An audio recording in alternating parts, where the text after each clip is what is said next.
এবং সেই গণহত্যার প্রধানতম সহযোগী ছিল জামাত ইসলাম। এবং জামাত ইসলামের ছাত্র সংগঠন যারা ছিল তারা অফিসিয়ালি রাজাকার বাহিনী গঠন করেছিল। কিসের ভাবে যৌক্তিক নিষিদ্ধ ব্যাখ্যা করেছে পান কিন্তু নাই? মানে জামাতের একাত্তরের কোনোটা গণহত্যার সাথে তাদেরকে জামাতের সংশ্লিষ্টতার যৌক্তিক ব্যাখ্যা পান নাই, নাকি অন্য কিছু? জামাতের মানবতার বিরুদ্ধে অপরাধের যে আইন হয়েছে সেই আইনের তালিকায় জামাতের নেতাদের নাম ছিল না, তাদেরকে পরবর্তীতে এনে আবার ফাঁসি দেওয়া হয়েছে। বঙ্গোপসাগরে ফেলাই দেবেন? পারবেন ফেলাইতে? ওই জোর আছে আপনার? কেন বিএনপির বিরুদ্ধে বিএনপির নেতাদের সমালোচনা করলে কি পিটাইতে হবে, এরকম সব প্রকাশ্যে ঘোষণা দিতে হবে? আর আব্দুল হান্নান মাসুদের সঙ্গে তো আমার নামেরই মিল আছে। হাতের ভোট করা লোকগুলা, দামি ভোট করা লোকগুলা, 14তে বিনা ভোটে নির্বাচিত হওয়া লোকগুলা, এগুলা কেন আবার আগামী নির্বাচনে প্রার্থী হবে? খুনির নিয়ে খুনির জন্য কত মায়া কান্না। এই আমার কথাটা ভাইকে শেখ সরকার হাসিনাও খুন করে। বলতেন, এই সময় খুব আলোচিত হয়েছে।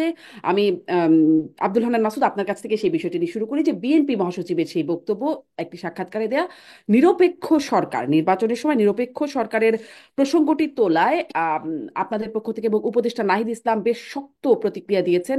আপনিও সেটিতে একমত পোষণ করেছেন। আমি একটু শুরুতে এটি আপনার কাছ থেকে জানতে চাই যে নির্বাচনের সময় যদি নিরপেক্ষ বা সরকারের নিরপেক্ষতা দাবি করা হয়, তাতে আসলে অসুবিধা কোথায়?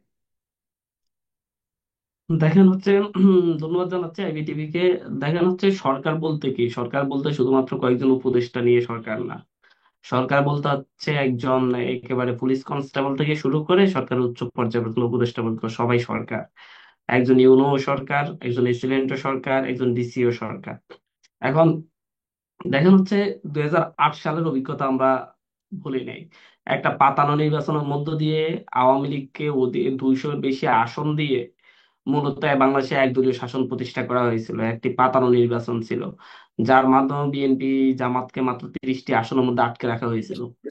তো এখন পট পরিবর্তনের পরে 5ই আগস্টের পরে যে অন্তর্বর্তীকালীন সরকার গঠিত হয়েছে, সেই অন্তর্বর্তীকালীন সরকারে বিএনপির নিজেদেরও প্রতিনিধি আছে বিভিন্ন, তাদের সুপারিশে কয়েকজন এখানে উপদেষ্টা হিসেবে আছেন। কিন্তু দেখেন প্রশাসনের বাকি স্তর সচিব থেকে শুরু করে ইউনো পর্যন্ত যাই আছে সবগুলো বিএনপি পন্থী বা জামাত পন্থী, এভাবেই হচ্ছে। আর অধিকাংশ এই ক্ষেত্রে 90% হচ্ছে বিএনপি পন্থী আমলা, কারণ এর বাইরে আমরা আওয়ামী লীগের বাইরে গিয়ে আমরা আহ, নিরপেক্ষ খুব কমই আমলা আছেন। এখন বিএনপি এই পর্যায়ে এসে প্রধান উপদেষ্টা ডক্টর মোহাম্মদ ইউনূসের নেতৃত্বে যে সরকার, এই সরকার তো প্রথম থেকে যা কিছু করে আসছে অধিকাংশ ক্ষেত্রে দেখা যাচ্ছে যে বিএনপি যেখানে বাধা দিয়েছে সরকার সেদিকে আর আগাই নেই। বিএনপি রাষ্ট্রপতি ইস্যুতে বাধা দিয়েছে, সরকার সেই দিকে আগাই নেই। বিএনপি সংবিধান ইস্যুতে বাধা দিয়েছে, সরকার আগাই নেই। বিএনপি এখন আবার প্রক্লেমেশন ইস্যুতে বাধা দিচ্ছে। তো এই সকল ক্ষেত্রে পুরোপুরি একটা বিএনপি নিয়ন্ত্রিত এক ধরনের সরকারের মতো হয়ে যাচ্ছে আমাদের কাছে মনে হচ্ছে। তার উপর যখন দেখা যাচ্ছে যে এই এখন এই সময় এসে তারা এই সরকার বিএনপি কে যেমন স্পেস দিচ্ছে, জামাতকে স্পেস দিচ্ছে, বাম দলগুলাকে স্পেস দিচ্ছে, এগুলো উপদেষ্টারা কিছু কয়েকজন উপদেষ্টা নিরপেক্ষ থাকার কারণে এটা সম্ভব হচ্ছে। কিন্তু বিএনপি এই সময়ে এসে যখন একটা এর বাইরে এর চাইতে বড় নিরপেক্ষ সরকারের কথা বলে, তারা এই সরকারকে যেমন একটা রাজনৈতিক দলের ট্যাগ দিয়ে তারা এই সরকারকে নিরপেক্ষতা নিয়ে প্রশ্ন তুলে, যেটা আওয়ামী লীগ প্রশ্ন তুলছে যেভাবে সেভাবেই, তখন আমাদের মনে প্রশ্ন জাগে আসলে কি বিএনপি মানে ক্ষমতায় যাওয়ার জন্য 250 আসন নিশ্চিত করতে যাচ্ছে কিনা, যে আমাকে 250-এর বেশি আসন দিয়ে আওয়ামী লীগের মতো নিরঙ্কুশ সংখ্যাগরিষ্ঠতা দিতে হবে, তাহলে আমি পরবর্তীতে চাইলে আওয়ামী লীগের মতো আবার 16 বছর ক্ষমতায় থাকতে পারবো। যেইভাবে এক এগারো সরকার আওয়ামী লীগকে একটি পরিকল্পিত ভাবে আওয়ামী লীগকে ভোটে জিতিয়ে 250-এর বেশি আওয়ামী লীগের দলীয় জোট, আওয়ামী লীগের নেতৃত্বে যে জোট, সেই জোটকে ক্ষমতায় বসিয়েছিল, যার সূত্রপাত সেই 2008 এই নির্বাচনে কিন্তু ফ্যাসিজমের সূত্রপাত করেছে।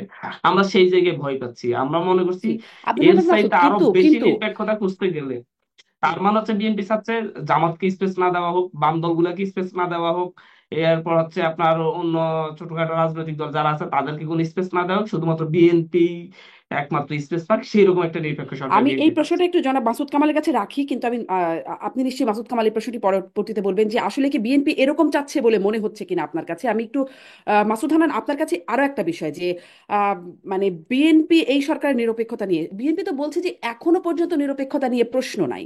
বিএনপি পরের মানে বিএনপি মহাসচিবকে পরের যে প্রশ্নটি ছিল তার প্রেক্ষাপটেই তিনি বলেছেন এখনো পর্যন্ত কোনো প্রশ্ন নাই, যদি সম্পূর্ণ নিরপেক্ষ ভূমিকা পালন করতে পারে তাহলে তারা নির্বাচন পর্যন্ত থাকবে। তো আপনারা তার আগেই প্রতিক্রিয়া দিয়ে দিলেন, তার মানে কি এরকম আপনারাই একরকম বলে দিচ্ছেন যে আগে থেকেই ঠাকুর ঘরে কে রে আমি কলা খাই না, এরকম কি কোনো একটা বিষয়? কারণ বিএনপি কিন্তু এখনো পর্যন্ত বলে নাই যে বর্তমানে যে সরকার তার নিরপেক্ষতা নিয়ে বিএনপির সন্দেহ আছে বা প্রশ্ন আছে, বরং বলেছে এখনো পর্যন্ত কোনো প্রশ্ন নাই।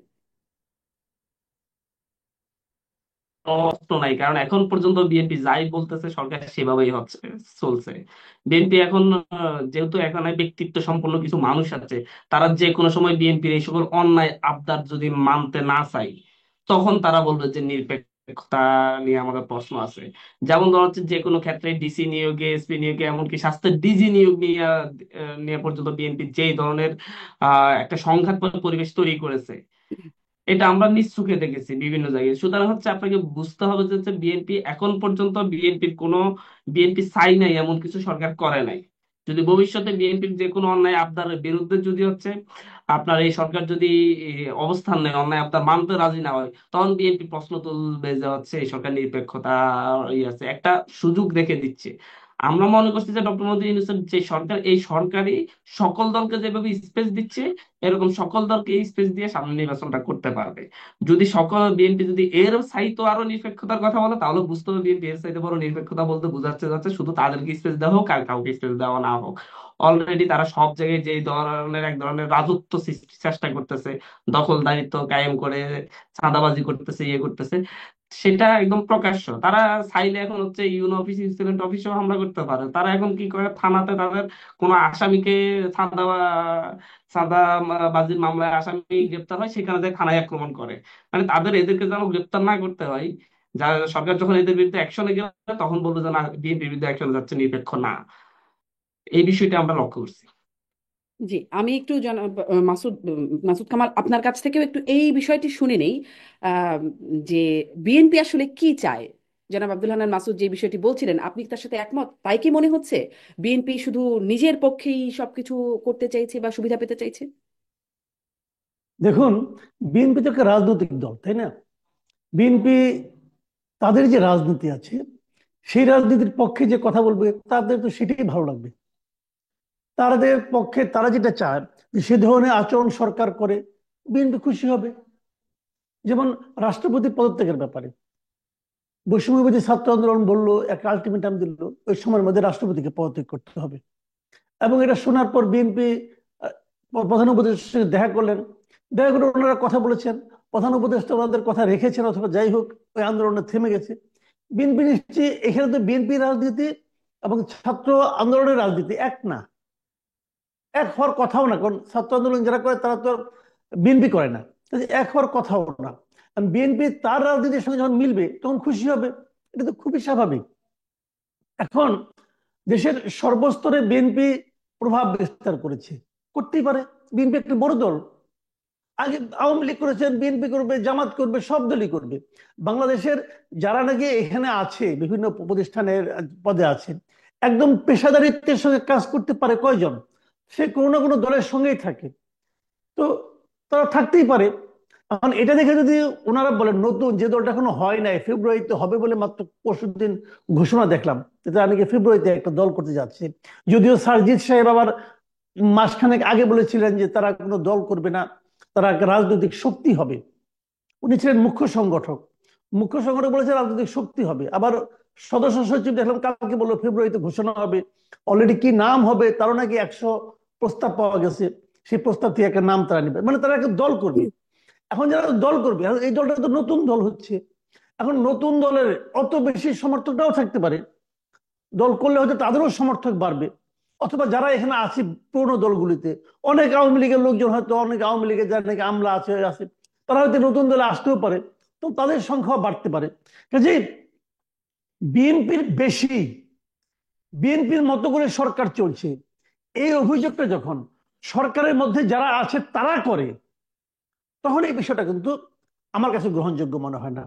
এই সরকারের 3জন প্রতিনিধি আছেন, 3জন উপদেষ্টা আছেন, যারা নাকি বৈষম্যবিরোধী ছাত্র আন্দোলন, নাগরিক ঐক্য এদের সঙ্গে রিলেটেড, তারা ছাত্র প্রতিনিধি হিসেবে আছেন। বিএনপি কেউ আছে? বিএনপি তো কেউ নাই। এবং তারা তিনজনই পাওয়ারফুল, তিনজনই খুবই পাওয়ারফুল। একজনের হাতে এলজিআরডির মতো মিনিস্ট্রি আছে।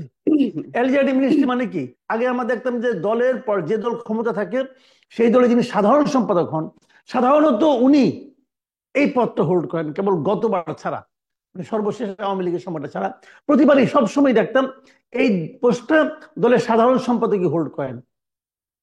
মানে কারণ এই পোস্টটা যিনি পান, এই মন্ত্রণালয় যিনি পান, তার পক্ষে সারা দেশে দল গড়া, দল গোছানো সহজ হয়। সেই মন্ত্রণালয়টাও কিন্তু এই ছাত্রদের হাতে দেওয়া আছে। আরেকজন উপদেষ্টা যার কোনো মন্ত্রণালয় নাই, মানে সে, মানে আপনার পোর্টফোলিও নাই, তার কোনো কোনো মন্ত্রণালয় সে পান নাই। কেন পান নাই? আমি তো মনে করি তাকে অতিরিক্ত গুরুত্ব দেওয়ার জন্য পান নাই, যাতে উনি সব মন্ত্রণালয়ে খবরদারি করতে পারেন। উনি তাই করছেন আমরা যতটুকু খবর পাই। তাহলে এত পাওয়ারফুল নেতা যে তিনজন আছেন তাদের, তারা অভিযোগ করতেছে বিএনপির ব্যাপারে যে বিএনপি নাকি সরকারের মধ্যে বেশি প্রভাব বিস্তার করতেছে। এখন সরকারও তো একটা লজিক দিয়ে চলে, সরকারকে তাকে জবাবদিহি করতে হয়। জবাবদিহি করতে হয় না? সরকার যে কাজটা করে, দেখেন এই সরকারটা গঠিত হয়েছে কিসের উপর ভিত্তি করে? আপনি যাই বলেন, আপনি ৭২-এর সংবিধান মানেন না, ওটারে দিয়ে ফুটবল খেলবেন না কি করবেন, যা ইচ্ছা তাই করেন। ওই সংবিধানকে সমুন্নত রাখার শপথ তো আপনি নিয়েছেন। এই সরকারের প্রত্যেকটা উপদেষ্টা শপথ নিয়েছেন যে তারা সংবিধানকে সমুন্নত রাখবেন, নিয়েছেন না? নেওয়ার পরেই এই মানে ছাত্র সংসদ যারা প্রতিনিধি আছে তারা বলতে তারা ৭২ সংবিধান মানে না। তাহলে তাদের শপথের কি মূল্য আছে? তাদের শপথের কোনো মূল্য আছে? মূল্য নেই তো। তো এখন এইরকম মানে ছেলে মানুষই কাজ, এটা তো ডক্টর ইউনূসের পক্ষে করা সম্ভব নাও হতে পারে। ডক্টর ইউনূস হয়তো লজিক্যালি কথা শুনতে চান, বিএনপি যারা আছেন অভিজ্ঞ পলিটিশিয়ান তারা হয়তো এখানে লজিক দিয়ে বুঝিয়েছেন এটা করলে কি সমস্যা হবে কি সমস্যা হবে না। এবং ছাত্ররাও আমার ধারণা বুঝতে পেরেছেন। বুঝতে না পারলে তাদের তো আন্দোলন থেমে গেল কেন?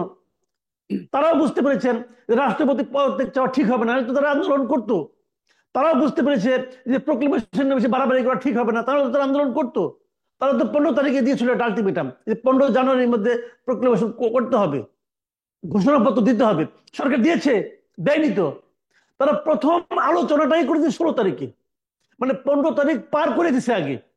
ওদের আলটিমেটামের ডেটটা পার করে না, এখন সরকারকে তারা মনে করাতে পারছে না। তাহলে কি আমরা ভাববো যে এদের গুরুত্ব সরকারের কাছে কমে গেছে? কমতে পারে, কমার সম্ভাবনা আছে। কাজে এগুলো একটা দিক।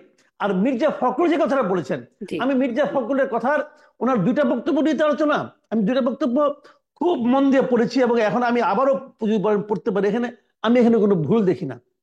উনি একজন ঝানু রাজনীতিবিদের মতো কথা। উনি কি বলেছেন? যদি সরকার পূর্ণ নিরপেক্ষতা পালন করে তাহলেই তারা নির্বাচন কন্ডাক্ট করা পর্যন্ত থাকবে। যদি যদি করে তাহলে থাকবে, না করলে থাকবে না। এতে তো কোনো ঝামেলা নাই তো। আর আরেকটা কথা বলেছে যে তাকে বলা হয়েছে যে আপনার কি ধারণা সরকারের মধ্যে কোনো পরিবর্তন আসতে পারে? তখন উনি বলেছেন নিরপেক্ষতার প্রশ্ন আসতে পারে। উনি কিন্তু বলেন আসছে, আসতে পারে। কেননা আমরা একটা জিনিস লক্ষ্য করছি যে ছাত্ররা একটা রাজনৈতিক দল তৈরির কথা চিন্তা করছেন, তাহলে তো নিরপেক্ষ থাকতে পারবে না। মানে যদি ছাত্রদের প্রতিনিধি এই সরকারে থাকে তাহলে তো নিরপেক্ষ থাকতে পারবে না। একদম সিম্পল কথা। কিন্তু যদি ছাত্ররা যে রাজনৈতিক দল গঠন করছে, যদি সেখানে মাহফুজ সাহেব, নাহিদ সাহেব, আসিফ সাহেব থাকেন সেই দলে, যদি তারা সেই দলের হয়ে নির্বাচন করেন, তাহলে এই সরকারকে আপনি নিরপেক্ষ বলবেন কেন?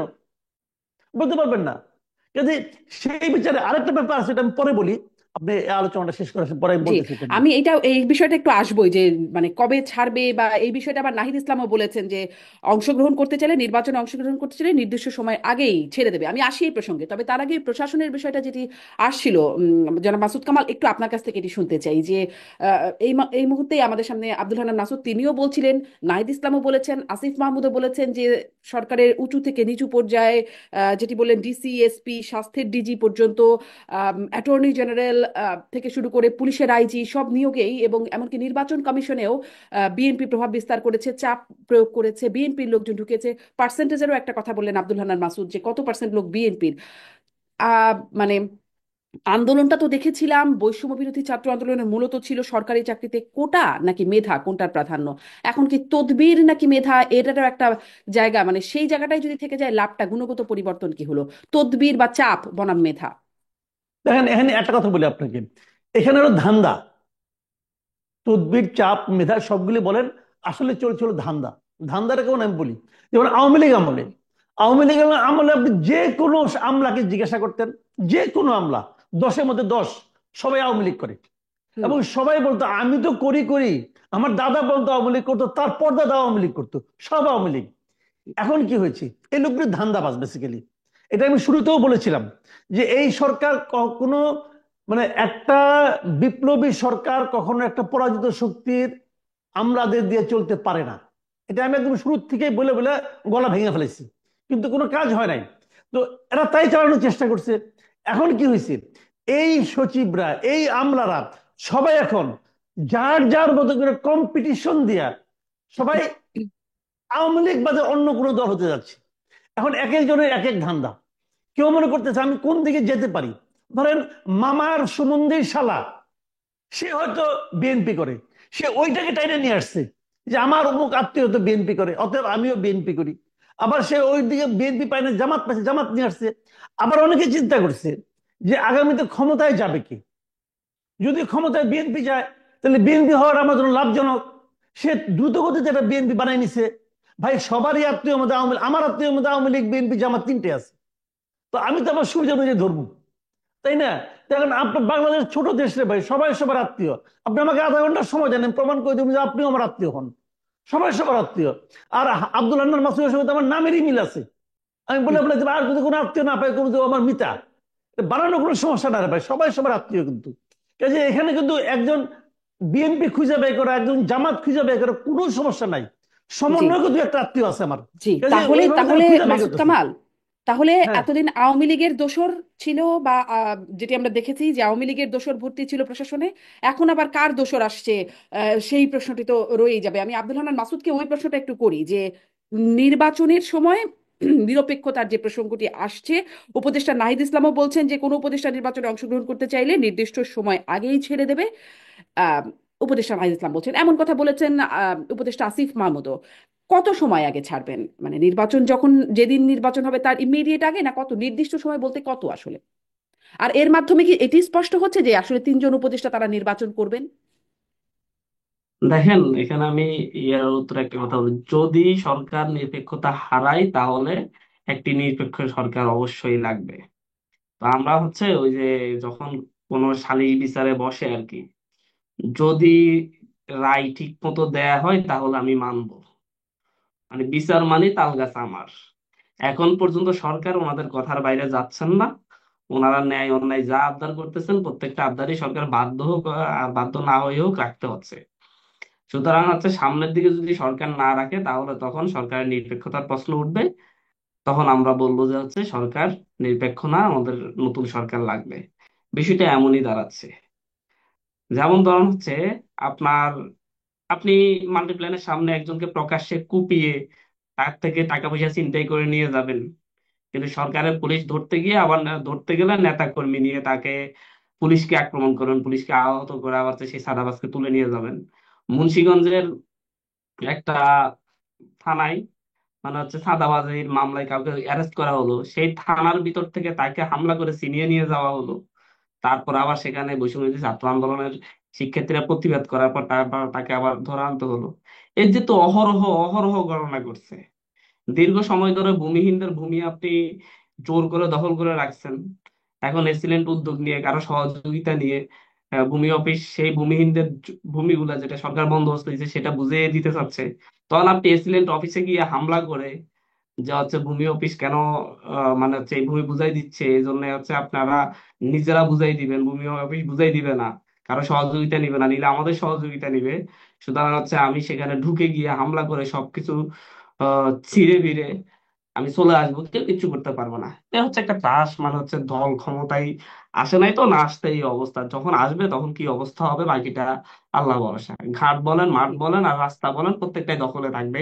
এটাই হচ্ছে নিরপেক্ষতা এই এইরকম দখলের কিছু ক্ষেত্রে। অভিযোগ আব্দুল হান্নান মাসুদ, আপনি যে অভিযোগগুলো বিএনপি নেতাকর্মীদের বিরুদ্ধে বলছিলেন, এই অভিযোগগুলো ঠিক আপনাদের বিরুদ্ধে, বৈষম্য বিরোধী ছাত্র আন্দোলনের বিরুদ্ধেও আছে, যে হাসপাতালে গিয়ে আপনারা মানে সেরকম ভিডিও দেখা যাচ্ছে যে পরিচালককে সেখানে একটা হুমকি ধামকি, একদম পুলিশের কর্মকর্তা, ডিআইজি বা কোনো একটা পদস্থ কর্মকর্তা, দেখছিলাম ভিডিও দেখছিলাম, বৈষম্য বিরোধী ছাত্র আন্দোলন গিয়ে বেশ উঁচু স্বরে তাকে হুমকি ধামকি দিচ্ছেন। এই ভিডিওগুলো দেখা যাচ্ছে। আপনাদের বিরুদ্ধেও নানান জায়গায় চাঁদাবাজির অভিযোগ উঠছে। আপনারাও স্থানীয় সরকারের বিভিন্ন প্রশাসনের বিভিন্ন জায়গায় গিয়ে টেন্ডার বিষয়ে নানান রকম চাপ প্রয়োগ করছেন। সেখানে বিএনপি এবং আপনারা দুজনই চাপ প্রয়োগ করছেন, এমন নানান খবরও কিন্তু আসছে আব্দুল হান্নান মাসুদ। না, এমন নানান খবর আপনাদের কাছে আছে কিনা আমি জানি না, কিন্তু আমি ডিএজি, ময়মনসিংহের ডিএজি, সেই খবরটা আমি দেখেছি। তো সেই খবরটা যেটা মিডিয়াতে যেভাবে এসেছে সেটা সেরকম কিছু ঘটেইনি। সেই জায়গায় ওখানে গিয়েছে, যাওয়া হয়েছে কারণ হচ্ছে সেখানে আওয়ামী লীগের লোকজনদেরকে বাঁচিয়ে দেওয়া হচ্ছে, শিক্ষার্থীর একটা প্রতিবাদের ভাষাটা ভালো হয় নাই, সেইটা নিয়ে আমরা প্রতিবাদ নিজেরাও জানিয়েছি। বাট আমি যে উদাহরণগুলো বলছি আসলে সারা দেশে ব্যাপক হারে যেটা হচ্ছে সেই দিকের কথাই বলছি। এই যে তো কাজগুলো হচ্ছে, নিরপেক্ষতা আসলে বাংলাদেশে আমরা তো হচ্ছে অনেক বড় স্বপ্ন থেকে জীবন বাজি রেখে ফেলেছিলাম, এখন এই সময় এসে মনে হচ্ছে যে হচ্ছে কাদের জন্য জীবন বাজি রেখেছি। আবারও যদি সেই রিক্সাওয়ালাদের থেকে এখনো যদি চাঁদাটা 10 টাকা করে নিতেই হয়, তাহলে জীবন বাজি রেখে 2,000 মানুষ জীবন দেওয়ার দরকারই কি পড়লো? এখনো যদি কারওয়ান বাজারে সবজি দোকান করতে হয়, তাহলে সেই ক্ষেত্রে যদি একটি রাজনৈতিক দলের লোকজনকে চাঁদা দিয়েই করতে হয়, তাহলে আর কেন তারা জীবন বাজি রাখলো, কারওয়ান বাজারে প্রতিরোধ গড়ে তুললো? এখন সামনের দিকে কি হবে সেটা দেখার বিষয়। তবে নির্বাচনের যে ব্যাপারটা আপনারা বললেন যাচ্ছে, নির্বাচনে আমরা হয়তো একটি রাজনৈতিক দল গঠন করতেই পারি, তার সাথে বড় বড় রাজনৈতিক দল, দীর্ঘকালীন প্রতিষ্ঠিত রাজনৈতিক দল আছে। এত ভয় কিসের? একটি রাজনৈতিক দল গঠিত হলো, সরকারে কে আছে? ডক্টর মোহাম্মদ ইউনূস কে আমাদের নেতা? সরকারের 3 জন উপদেষ্টা আছেন, ছাত্রদের প্রতিনিধি, ওনারা বারবার বলতে চাচ্ছেন, আমরা তো বলি যে হচ্ছে এটা গণ অভ্যুত্থানের প্রতিনিধি। সেদিন বিএনপি বলেন, জামাত বলেন, বাকিরা যখন হচ্ছে সরকার গঠন করতে পারছিল না, বিভিন্ন ধরনের তারা তাদের পরিকল্পনা মাফিক আগাতে পারতেছিল না, এই দেশের মানুষ মানতে চাচ্ছিল না, তখন তারা প্রথমত সেনানিবাসে একটা চুক্তি করে আসছিল, পরবর্তীতে বঙ্গভবনও নিজেরা নিজেরা বসছিল। কিন্তু যখন তাতেও সক্ষম হয় না, তারপর বলে যে আপনারাও কেউ গণ অভ্যুত্থানের প্রতিনিধি কয়েকজন আসেন, তাহলে সরকারটা বৈধতা পাবে, সরকারের গ্রহণযোগ্যতা পাবে। এখন এই সময়ে এসে শুধুমাত্র সেটাকে শুধু ছাত্রদের প্রতিনিধি, ছাত্ররা কি বিএনপি করে না, জামাত করে না, সব দল করে না? অভ্যুত্থানের প্রতিনিধি হিসেবে 3 জন সরকারে আছেন, তারা যদি কখনো বিএনপিতে সেনানিবাসে যোগ কি দিতে চুক্তি হয়, করে আসছিলেন? মানে সেটা সেনানিবাসে তো কে আপনারাই চুক্তি করে জানেন। আসছিলেন, কি চুক্তি করে আসছিলেন? সেটা নিয়ে তো নিউজ হয়েছে, অনেকগুলো নিউজ হয়েছে, সেনানিবাসে কি আলোচনা হয়েছে কি হয় নাই, বঙ্গভবনে কি আলোচনা হয়েছে, আমার দেশ পত্রিকায় খোলামেলা অনেক লেখা এসেছে, একটু পড়ে নিলে একটু যদি আপনারা একটু আমাদেরকে একটু ক্লিয়ার স্মরণ করতে করিয়ে দেন, পারবেন। মানে একটু রিলেট করি না, আমি কথাটা আর শুনতে, স্মরণ মানে কি করিয়ে দিতে চুক্তি, কে চাচ্ছি চুক্তি না, করলো সংক্ষেপে। আমি স্মরণ করিয়ে দিতে চাচ্ছি না।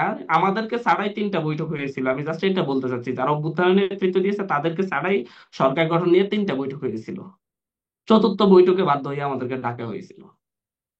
জাস্ট কথা এতটুকু বলতে চাচ্ছি। এখন অভ্যুত্থানের প্রতিনিধিদেরকে, আপনারা অভ্যুত্থানের নেতাদেরকে আপনারা উপদেষ্টা হিসেবে সরকারের বৈধতার জন্য, গ্রহণযোগ্যতার জন্য, মানুষ মেনে নিবে এর জন্য বসাইছেন। এরপরে এখন যখন হচ্ছে তাদের ছোট ভাইয়েরা বা হচ্ছে তাদের সহকারীরা কেউ যদি হচ্ছে বাইরে, তাদের আন্দোলনের অংশীজনরা আরো কেউ যদি হচ্ছে কোনো রাজনৈতিক দল গঠনের চিন্তা করে, তখন এত ভয় কিসের? এত ভয়ের তো কিছু নেই। একটি দল গঠন হবে, এদের কমিটি দিতে ইয়ে করতেই তো কয়েক বছর কেটে যাওয়ার কথা। আর বিএনপি রাজনৈতিক দলটি, আমি নাম ধরে বলছি, 1979 সালে প্রতিষ্ঠিত হয়েছে কখন? তাদের প্রধান যিনি ছিলেন তিনি রাষ্ট্রপ্রধান ছিলেন। তাদের প্রথম 10 জন নেতা যারা ছিলেন তারা প্রত্যেকে মন্ত্রী ছিলেন। ডিজিএফআই এনএসআই কে ব্যবহার করে করে তারা রাজনৈতিক নেতাদেরকে, বিভিন্ন ইউনিভার্সিটি শিক্ষকদেরকে এনে এনে তাদের দলে ঢুকিয়েছে। বিএনপি দলটার গঠন এখন দীর্ঘ সংগ্রামের মধ্যে দিয়ে, দীর্ঘ আন্দোলনের মধ্য দিয়ে আজকে একটি গণতান্ত্রিক দেশের একটা বড় রাজনৈতিক দলে পরিণত হয়েছে, আমরা স্যালুট জানাই। কিন্তু আমরা বলতেছি স্পষ্টত, কেউ যদি রাজনৈতিক দল করতে হয় সে সরকারে থাকবে না, সরকার থেকে বের হয়ে আসবে, স্পষ্ট কথা। যদি কবে নাহিদ বের ইসলাম হয়ে বলেন, আসবে? আসিফ কবে মাহমুদ বের বলেন, হয়ে আসবে? নির্বাচনের যেদিন কতদিন আগে রাজনীতি বের হয়ে আসবে? যে যেদিন রাজনৈতিক দলে যোগ দিবে সেদিনই তার আগেই বের হয়ে আসবে। যদি রাজনৈতিক দলে তার যোগ দিয়ে, তারা বিএনপিতে যোগ দিতে পারে, আমি নিজেও তো মন চাইলে বিএনপিতে যেতে পারি, জামাতে যেতে পারি, বা হচ্ছে বাম রাজনৈতিক দলে যেতে পারি, যে কোনো রাজনৈতিক দলে যেতে পারি। আমার নিজেরও রাজনৈতিক স্বাধীনতা আছে, আমি তো কারো কাছে দায়বদ্ধ না। সেই সরকারে শুধু 3জন ছাত্র উপদেষ্টা কেন, সেখানকার অন্য উপদেষ্টা ডক্টর মোহাম্মদ ইউনূসও যদি মন চাই যে হচ্ছে উনি কোন রাজনৈতিক করবেন, কিংবা তার অন্যান্য উপদেষ্টারাও যদি মন চাই যে হচ্ছে কোন রাজনৈতিক দলে যোগ দিবেন, তারাও যোগ দিতে পারেন, তো উপদেষ্টা পদ ছেড়ে এসে যেই দিন কোন রাজনৈতিক দলে যোগ দিবেন তার আগে যে ইয়ে দিতে হবে, সেটা লেফটেন্যান্ট জাহাঙ্গীর আলম, কমান্ডার জাহাঙ্গীর আলম, জাহাঙ্গীর স্যারও হ্যাঁ, আসতে কিন্তু পারেন, রেজওয়ান উপদেষ্টারা আরও কি আসতে বা পারেন, সরকারে যারা আসিফ আছেন, নজরুল আসতে পারেন, কোন রাজনৈতিক সরকারে যারা আছে আমি তাদের কথাই বলছি। জি তো এত জি, ভয় আমি একটু পাওয়ার এই তো জন্যই কিছু নেই। প্রশ্নটা করি যে তারা কি আপনার কথার ইমিডিয়েট সাথে যে আমি নির্বাচনটা একটু হবে, আমি একটু তারা কি ক্লিয়ারলি সেই কথাগুলো নির্বাচনে বলতেছি। অংশগ্রহণ করতে পারবেন? তাহলে কি আসলে সেটা সেই তাদের নিরপেক্ষতা ব্যাপার। থাকে? আমি ফর এক্সাম্পল কথা বলতেছি, এক্সাম্পল স্বরূপ বলতেছি, তারা তো আর ক্ষমতায় থেকে নির্বাচন করতেছে না, রাজনৈতিক দল গঠন করতেছে না। তো শুধু বিতর্ক তৈরি করতেছেন কেন? কারণ হচ্ছে আওয়ামী লীগের মতো ভিন্ন মত সহ্য করার ক্ষমতা আপনাদের মধ্যে নেই। যখন নাহিদ ইসলাম একটা বক্তব্য দিলেন, তখন চট্টগ্রাম জেলা ছাত্র দলের সাবেক সাধারণ সম্পাদক ডিরেক্টলি বললেন যে যেখানে বৈষম্য বিরোধী না জাতীয় নাগরিক কমিটি, সেখানে পেটানো হবে। এরকম অনেক নেতারা, তৃণমূল পর্যায়ের অনেক নেতারা এরকম পোস্ট দেওয়া শুরু করলেন। কেন? বিএনপির বিরুদ্ধে, বিএনপির নেতাদের সমালোচনা করলে কি পিটাইতে হবে, এরকম সব প্রকাশ্যে ঘোষণা দিতে হবে? আওয়ামী লীগের মতো যদি আপনাদের সাংগঠনিক স্ট্রাকচার বলেন, রাজনৈতিক শিষ্টাচার বলেন, আমরা দেখেছি দীর্ঘ সময় ধরে ক্ষমতায়ও 3বারের মতো ক্ষমতায়ও ছিলেন। সুতরাং ক্ষমতায় থাকাকালীন সময়ে ভিন্ন মতের প্রতি আপনারা কেমন সম্মান দেখিয়েছিলেন, সেটা আমরা সবাই দেখেছি। ভিন্ন মতের বিরোধী দলীয় নেতা কর্মীদের উপর কেমন হামলা করা হয়েছিল সেই রাজনৈতিক দলটি ক্ষমতায় থাকার সময়, সেগুলো দেখছি। এখন সামনের দিকেও কি একই কাজ হবে? তো আমরা একটা কথা স্পষ্টত বলতে চাচ্ছি, একটা দল গঠন হয় নাই, দল গঠন হবে এরকম আলাপ হচ্ছে। এর আগ থেকে যেভাবে সেই দলের নেতা কর্মীদেরকে, সেই যে যারা সে সম্ভাব্য সেই দলে যোগ দিবে, সেই দল করবে, তাদেরকে নিয়ে যে ধরনের আপনারা কুরুচিপূর্ণ আচরণ শুরু করছেন, যেভাবে প্রশ্নবিদ্ধ করার চেষ্টা করছেন, তার মানে সামনের দিকে আপনার কোন ছোট রাজনৈতিক দলকে বা হচ্ছে কোন একটি দলকে, কোন একটি ভিন্ন মতকে সহ্য করার ন্যূনতম ইয়েই রাখেন না, ধৈর্য রাখেন না। আসলে হচ্ছে সাধুবাদ জানানো উচিত যে যারা রাজনৈতিক কথা আমরা যেটা বলি সেভাবে তো আসা উচিত, যে হচ্ছে ঠিক আছে, যে আপনারা রাজনৈতিক দল করেন, যদি রাজনৈতিক দলে করতে হয় তাহলে ক্ষমতা ছেড়ে দিয়ে করেন। হ্যাঁ, কেউ যদি রাজনৈতিক দল করতে হয়, কোনো দলে যেতে হয়, ক্ষমতা ছেড়ে দিয়ে করবে, স্পষ্ট কথা। তো সেই জায়গায় কেন সমস্যা? সেই জায়গায় তো কোনো ভিন্ন মত নাই, তারপরে এইসব কিন্তু কথা কিন্তু বলতে আমরা বলতে যে হচ্ছে খবরটি জনমনে পাচ্ছি বিভ্রান্তি আব্দুল সৃষ্টি হান্নান করা মাসুদ, হচ্ছে। যে উপদেষ্টা যারা ছাত্রদের প্রতিনিধি বা গণঅভ্যুত্থানের প্রতিনিধি তো করছেন সরকারে, আহ, আসিফ মাহমুদ, নাহিদ ইসলাম, তারা তারা নির্বাচনের প্রস্তুতি নিচ্ছেন তাদের এলাকায়। তো উপদেষ্টা পদে থেকে, সরকারের থেকে এই প্রস্তুতি নেওয়াটাও কি এ- এ- আহ এ- এটা তো আমি জানি না, আপনি কিভাবে জানেন আমি তো জানি না। তাদের কাছ থেকে তো আমি শুনি নাই যে তারা নির্বাচন করবে, নির্বাচনের প্রস্তুতি নিচ্ছে নিজ এলাকায় নির্বাচনের জন্য কোনো কাজ করতেছে। কই, আমি তো আসিফ মাহমুদকে দেখলাম যে কম্বল বিতরণ করতে গেছে হচ্ছে উত্তরবঙ্গে। উনি উত্তরবঙ্গে কে নির্বাচন করবে? উত্তরবঙ্গের ইয়াতে নাকি হচ্ছে অন্য কোথাও নির্বাচন করবে? উনি তো আমি দেখিনি এরকম কিছু যে নিজ এলাকায় গিয়ে ভাষণ দিচ্ছেন যে আমি নির্বাচন করবো বা আমি নির্বাচন আসতে যাচ্ছি, আপনারা সবাই গোছান। বা এরকম কিছু করতেছে কিনা, আপনাদের নজরে পড়ছে কিনা আমি জানি না, কিন্তু আমার নজরে তো পড়ে নাই, বা আমাকেও কখনো বলে নাই যে হচ্ছে আমরা নির্বাচন করব। আমি তো দেখছি শুধুমাত্র আসিফ মাহমুদ, নাহিদ ইসলাম। কেন? নাহিদ ইসলাম তো এখনো মনে হয় তার নিজের এলাকায় যাইও নাই। তার মানে এই কথাগুলো তো হচ্ছে জাস্ট হচ্ছে সিঁদুরে মেঘ দেখে ভয় পাওয়া, যদি নির্বাচন করে, এরকম একটা ভয় পাওয়ার কথা আর কি। হুম। তো না, হচ্ছে আমি এই আসলে এটা ভয় একটু বলতে থেকে চাচ্ছি, ভয় পাওয়ার কি এত বিষয়, বেশি। মানে এটাই তো হবার কথা, যারা উপদেষ্টা মানে এই তো তত্ত্বাবধায়ক আমরা তো সরকার বা দেখতেছি, নির্দলীয় সরকার। যে হচ্ছে তারা হুম। প্রতিদ্বন্দ্বী ভাবা শুরু করছে, ভয় পাওয়া শুরু করছে যদি তারা নির্বাচন করে। কারণ আমাদেরকে তো হচ্ছে নতুন রাজনৈতিক বন্দোবস্ত, নতুন রাজনৈতিক ব্যবস্থা এই দেশের মানুষ চাই। ঢাকা শহরে সেদিন 2 কোটি মানুষ রাস্তায় নেমে এসেছিল। বিএনপি করে কতজন? জামাত করে কতজন? কই, 28শে অক্টোবর যখন হচ্ছে বিএনপির উপর হামলা করা হয়েছে, তখন ঢাকা শহরের 1 লাখ মানুষ রাস্তায় নেমে এসেছিল। আপনাদের এর বাইরেও বিএনপি, জামাত, অন্যান্য রাজনৈতিক দলের বাইরেও একটা বিশাল জনগোষ্ঠী আছে যারা নতুন একটি রাজনৈতিক ব্যবস্থা চাই, যে নতুন রাজনৈতিক ব্যবস্থা তারা মনে করে তারুণ্যের হাত ধরে আসবে। এবং জি, এই আব্দুল তারুণ্য হান্নান মাসুদ, যদি আপনার হচ্ছে কাছে এই একটু তরুণ সরাসরি একটা শক্তিটা প্রশ্ন যদি করি। হচ্ছে এই তরুণ শক্তিটা যদি তাহলে একটা কি, রাজনৈতিক কি, প্ল্যাটফর্ম তৈরি করে, আমি একটু বলি, এই তরুণ আচ্ছা শেষ করেন। শক্তিটা যদি একটি রাজনৈতিক প্ল্যাটফর্ম তৈরি করে, সেই প্ল্যাটফর্মে বিএনপি জামাতের বাইরে যে কয়েক কোটি মানুষ 5ই আগস্ট রাস্তায় ছিল, তারা যে এসে একসাথে হতে পারে, এই ভয়টা মূলত হচ্ছে সেই রাজনৈতিক দলটা পেয়ে বসেছে। কারণ তারা নিশ্চিত ছিল আওয়ামী লীগ চলে গেলে তারাই ক্ষমতায় যাবে। কিন্তু এখন যদি তার অন্য কোনো রাজনৈতিক শক্তি হয়, সেটা মালয়েশিয়ার মতো বা হচ্ছে সিঙ্গাপুরের মতো বা হচ্ছে তাইওয়ানের মতো, এই ধরনের একটা বিপ্লব আসতে পারে, এই ধরনের একটা গণজোয়ার সৃষ্টি হতে পারে তারুণ্যের রাজনৈতিক দলের প্রতি। এই ভয়টা তারা পাচ্ছে, কারণ মানুষের পালস তারা বুঝতে পারছে প্রতিটি জায়গায়। আপনি রাস্তায় ওই যে কয়েকটা করলো, দেখলাম হচ্ছে পরিসংখ্যান করা হলো, আন্তর্জাতিক কয়েকটা পরিসংখ্যানে দেখলাম যে হচ্ছে ছাত্ররা নতুন রাজনৈতিক দল করলে সেই দলের প্রতি মানুষের আস্থা আছে কোথাও 65%, কোথাও 40%, কোথাও 45%। এইভাবে একটা বড় অংশ মানুষ চাচ্ছে যে হচ্ছে আপনার ছাত্র রাজনৈতিক দল করলে সেই দলে যাবে। তো এই কিসের জরিপের ভয়টা কথা তাদের বলছেন? মধ্যে পেয়ে বসেছে। কিসের জরিপের কথা বলছেন মাসুদ হান্নান, একটু জেনে আমি রাখি। কয়েকটা জরিপ দেখলাম যে হচ্ছে একটা ইন্টারন্যাশনাল মার্কিন মার্কিন যুক্তরাষ্ট্র ভিত্তিক একটা সংস্থা জরিপ করেছিল এই 1 মাস কি 1.5 মাস আগে। জি, আপনি একটু মাসুদ কামালের কাছে যাই, উনিও নানান সময় জরিপ পরিচালনা করে থাকেন। মাসুদ কামাল, আপনার কাছ থেকেও একটু শুনি যে আসলে কি বিএনপি ভয় পাচ্ছে, ছাত্রদের নির্বাচনের কোনো প্রস্তুতির খবর আপনি পাচ্ছেন কিনা? আপনি পরিস্থিতিটা একটু যদি আপনার ভাষায় বলেন। দেখেন, বাস্তবতা আসলে মানে আব্দুল হান্নান মাসুদ যেভাবে বললেন, এটা এই বাস্তবতা এই সময়ের বাস্তবতা না। নিজে বললেন না যে 5ই আগস্টের সময় ঢাকা শহরে প্রায় 2 কোটি মানুষ নেমে, 2 কোটি না হলে কিছু তো মানুষ, অনেক মানুষ নামছে। 2 কোটি মানুষ তো ঢাকা শহরে নাই। তবে ধরলাম অনেক লোক নামছে, প্রায় সবাই নামছে। ধরলাম যদি 1 কোটি মানুষের নামে, তার মধ্যে কয়জন বিএনপির? কথা একদম সত্য। কয়জন বিএনপির, কয়জন জামাতের? আওয়ামী লীগ তো নাই। তো খুবই কম সংখ্যক, কিন্তু সংখ্যা ওই কোটির তুলনায় খুবই সংখ্যায় কম। কিন্তু বাকি যারা আছে, যারা আওয়ামী লীগ, যারা বিএনপি না, যারা জামাত না, বাকি সবাই কি ছাত্র নেতৃত্বকে একটা রাজনৈতিক দল হিসেবে দেখতে চায়? 5ই আগস্ট কেন, 8ই আগস্ট পর্যন্ত কি ছাত্ররা একটা পলিটিক্যাল পার্টি করবে, করে তারা রাষ্ট্র পরিচালনা করবে, এ ধরনের কোনো প্রশ্ন এসেছিল? এ ধরনের কোনো সম্ভাবনা তৈরি হয়েছিল? একদম না, একদম না। ওনারা শেখ হাসিনার পতনকে ত্বরান্বিত করার জন্য ওনারা মুখ্য ভূমিকা পালন করেছেন। সাধারণ মানুষ ছাত্রদেরকে ক্ষমতায় বসানোর জন্য রাস্তায় নেমেছে, হাসিনাকে তাড়িয়েছে। বিষয়টা সেরকম না রে ভাই। কারণ তাদের কিন্তু বসাবে, তাদের তারা তো পরীক্ষিত না। বলবেন যে আমরা হাসিনাকে নামানোর ক্ষেত্রে জীবনের ভয় করিনি, সত্য কথা। তারা জীবনের ভয় করেনি, আমি এটা স্বীকার করি। কিন্তু যে জীবনের ভয় না করে এখানে চলে আসবে আর একটা সরকারকে নামাবে, তারা যে দেশ চালানোর জন্য উপযুক্ত, সেটা কিন্তু প্রমাণ হয় না।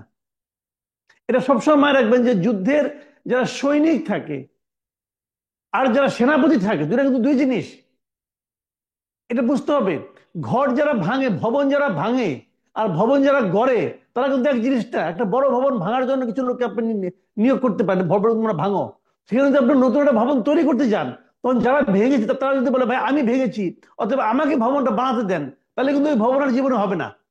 এটা মাথায় রাখতে হবে ভাই। কিন্তু দুটো দুই জিনিস। স্টুডেন্টরা যা পারে তারা তারা করেছে। এখন স্টুডেন্টরা যদি বলে, মনে করে যে ওই সময় সবাই আমাদের জন্য, আমাদেরকে ক্ষমতায় বসানোর জন্য, আমাদেরকে রাষ্ট্র ক্ষমতায় দেওয়ার জন্য আসছে, বিষয়টা সেরকম না।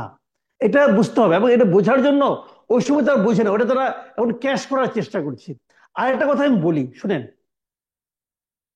এই আন্দোলনটা কিন্তু 36 দিনের আন্দোলন না রে ভাই, এটা আপনাকে বুঝতে হবে। ওনারা মন খারাপ করতে পারেন, বাট রিয়েলিটিটা বুঝতে হবে। আপনি ভাত রান্না করা দেখছেন? ভাত রান্না করা, আমি বললাম আমি ভাত রান্না করে দিচ্ছি, চাউল পানিতে ধুয়ে আমি চুলায় বসাই দিলাম। আপনি যদি সঙ্গে সঙ্গে বলেন না তোমার ভাত তো হয় না, ভাত হচ্ছে না কেন? সঙ্গে সঙ্গে ভাত হবে না। এই ভাত হইতে মিনিট 15 সময় লাগবে ভাই। যখন ভাতটা ফুটে আসবে, তখন আপনাকে আমি বললাম ভাই তুমি একটু মারটা গালো, আমি একটু আসতেছি। আপনি মার গেলে যদি বলেন যে ভাতটা আমি বানাইছি, আমি রান্না করছি, তাও কিন্তু হবে না। এই চাল ধোয়া থেকে শুরু করে মার গালানো পর্যন্ত এই পুরো সময়টা মিলেই কিন্তু ভাত রান্না হয়েছে। প্রত্যেকটা মুহূর্তের আলাদা আলাদা মূল্য আছে। মাঝখানে একটা জিনিস আপনি যদি বাদ দেন, ওই ভাত খাওয়া যাবে না। আপনি তো বলেন চাল ধোয়া দরকার নাই, ময়লা চাল দেবো, ওটা ভাত খাওয়া যাবে না। এটা মাথায় রাখতে হবে। এখন ওনারা মার গেলেছেন, কোনো সন্দেহ নাই। শেষ মুহূর্তে ওনারা ছিলেন, ওনারা নেতৃত্বে ওই সময়টা ছিলেন। এই ওনাদের এইটাকে মানুষ আসতো না। মানুষ দীর্ঘদিনের বঞ্চনার কারণে আসছে, নিজের অন্তর্গত ক্ষোভের কারণে আসছে। সেই সময় ক্ষোভের কারণে এসে দেখেছে যে ওনারা সামনে আছেন, ওনাদের নেতৃত্বে আন্দোলন করেছে, কোনো সমস্যা নাই। ওনাদের মূল নেতা কে ছিল বলেন? মূল নেতা কি নাহিদ ইসলাম ছিল? নো।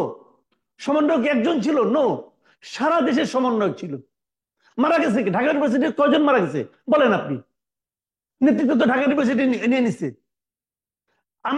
আমার কাছে একাধিক প্রাইভেট ইউনিভার্সিটি স্টুডেন্টরা বলছে আমরা কি পেলাম, বলছে এই কথা। আমরা তো প্রতিফলন দেখছি, ওনাদের রূপায়ণটারের সামনে সে মারামারি হচ্ছে। যারা মারামারি করছে, যারা মারামারি হচ্ছে, যারা আহত হচ্ছে, আহতদের প্রেস ব্রিফিং গুলো শুনে দেখেন তারা কি বলে। তারা আন্দোলনে ছিল, তারা বলেছে যাত্রাবাড়িতে আমরা আন্দোলন করেছি। তারা আন্দোলন করে তারা কি পেল? এই বিষয়গুলো কিন্তু আসে।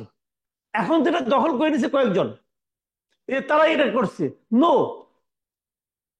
এই সমন্বয় যারা এখন নেতৃত্ব আছে এদের মধ্যে কয়জন আহত হয়েছে?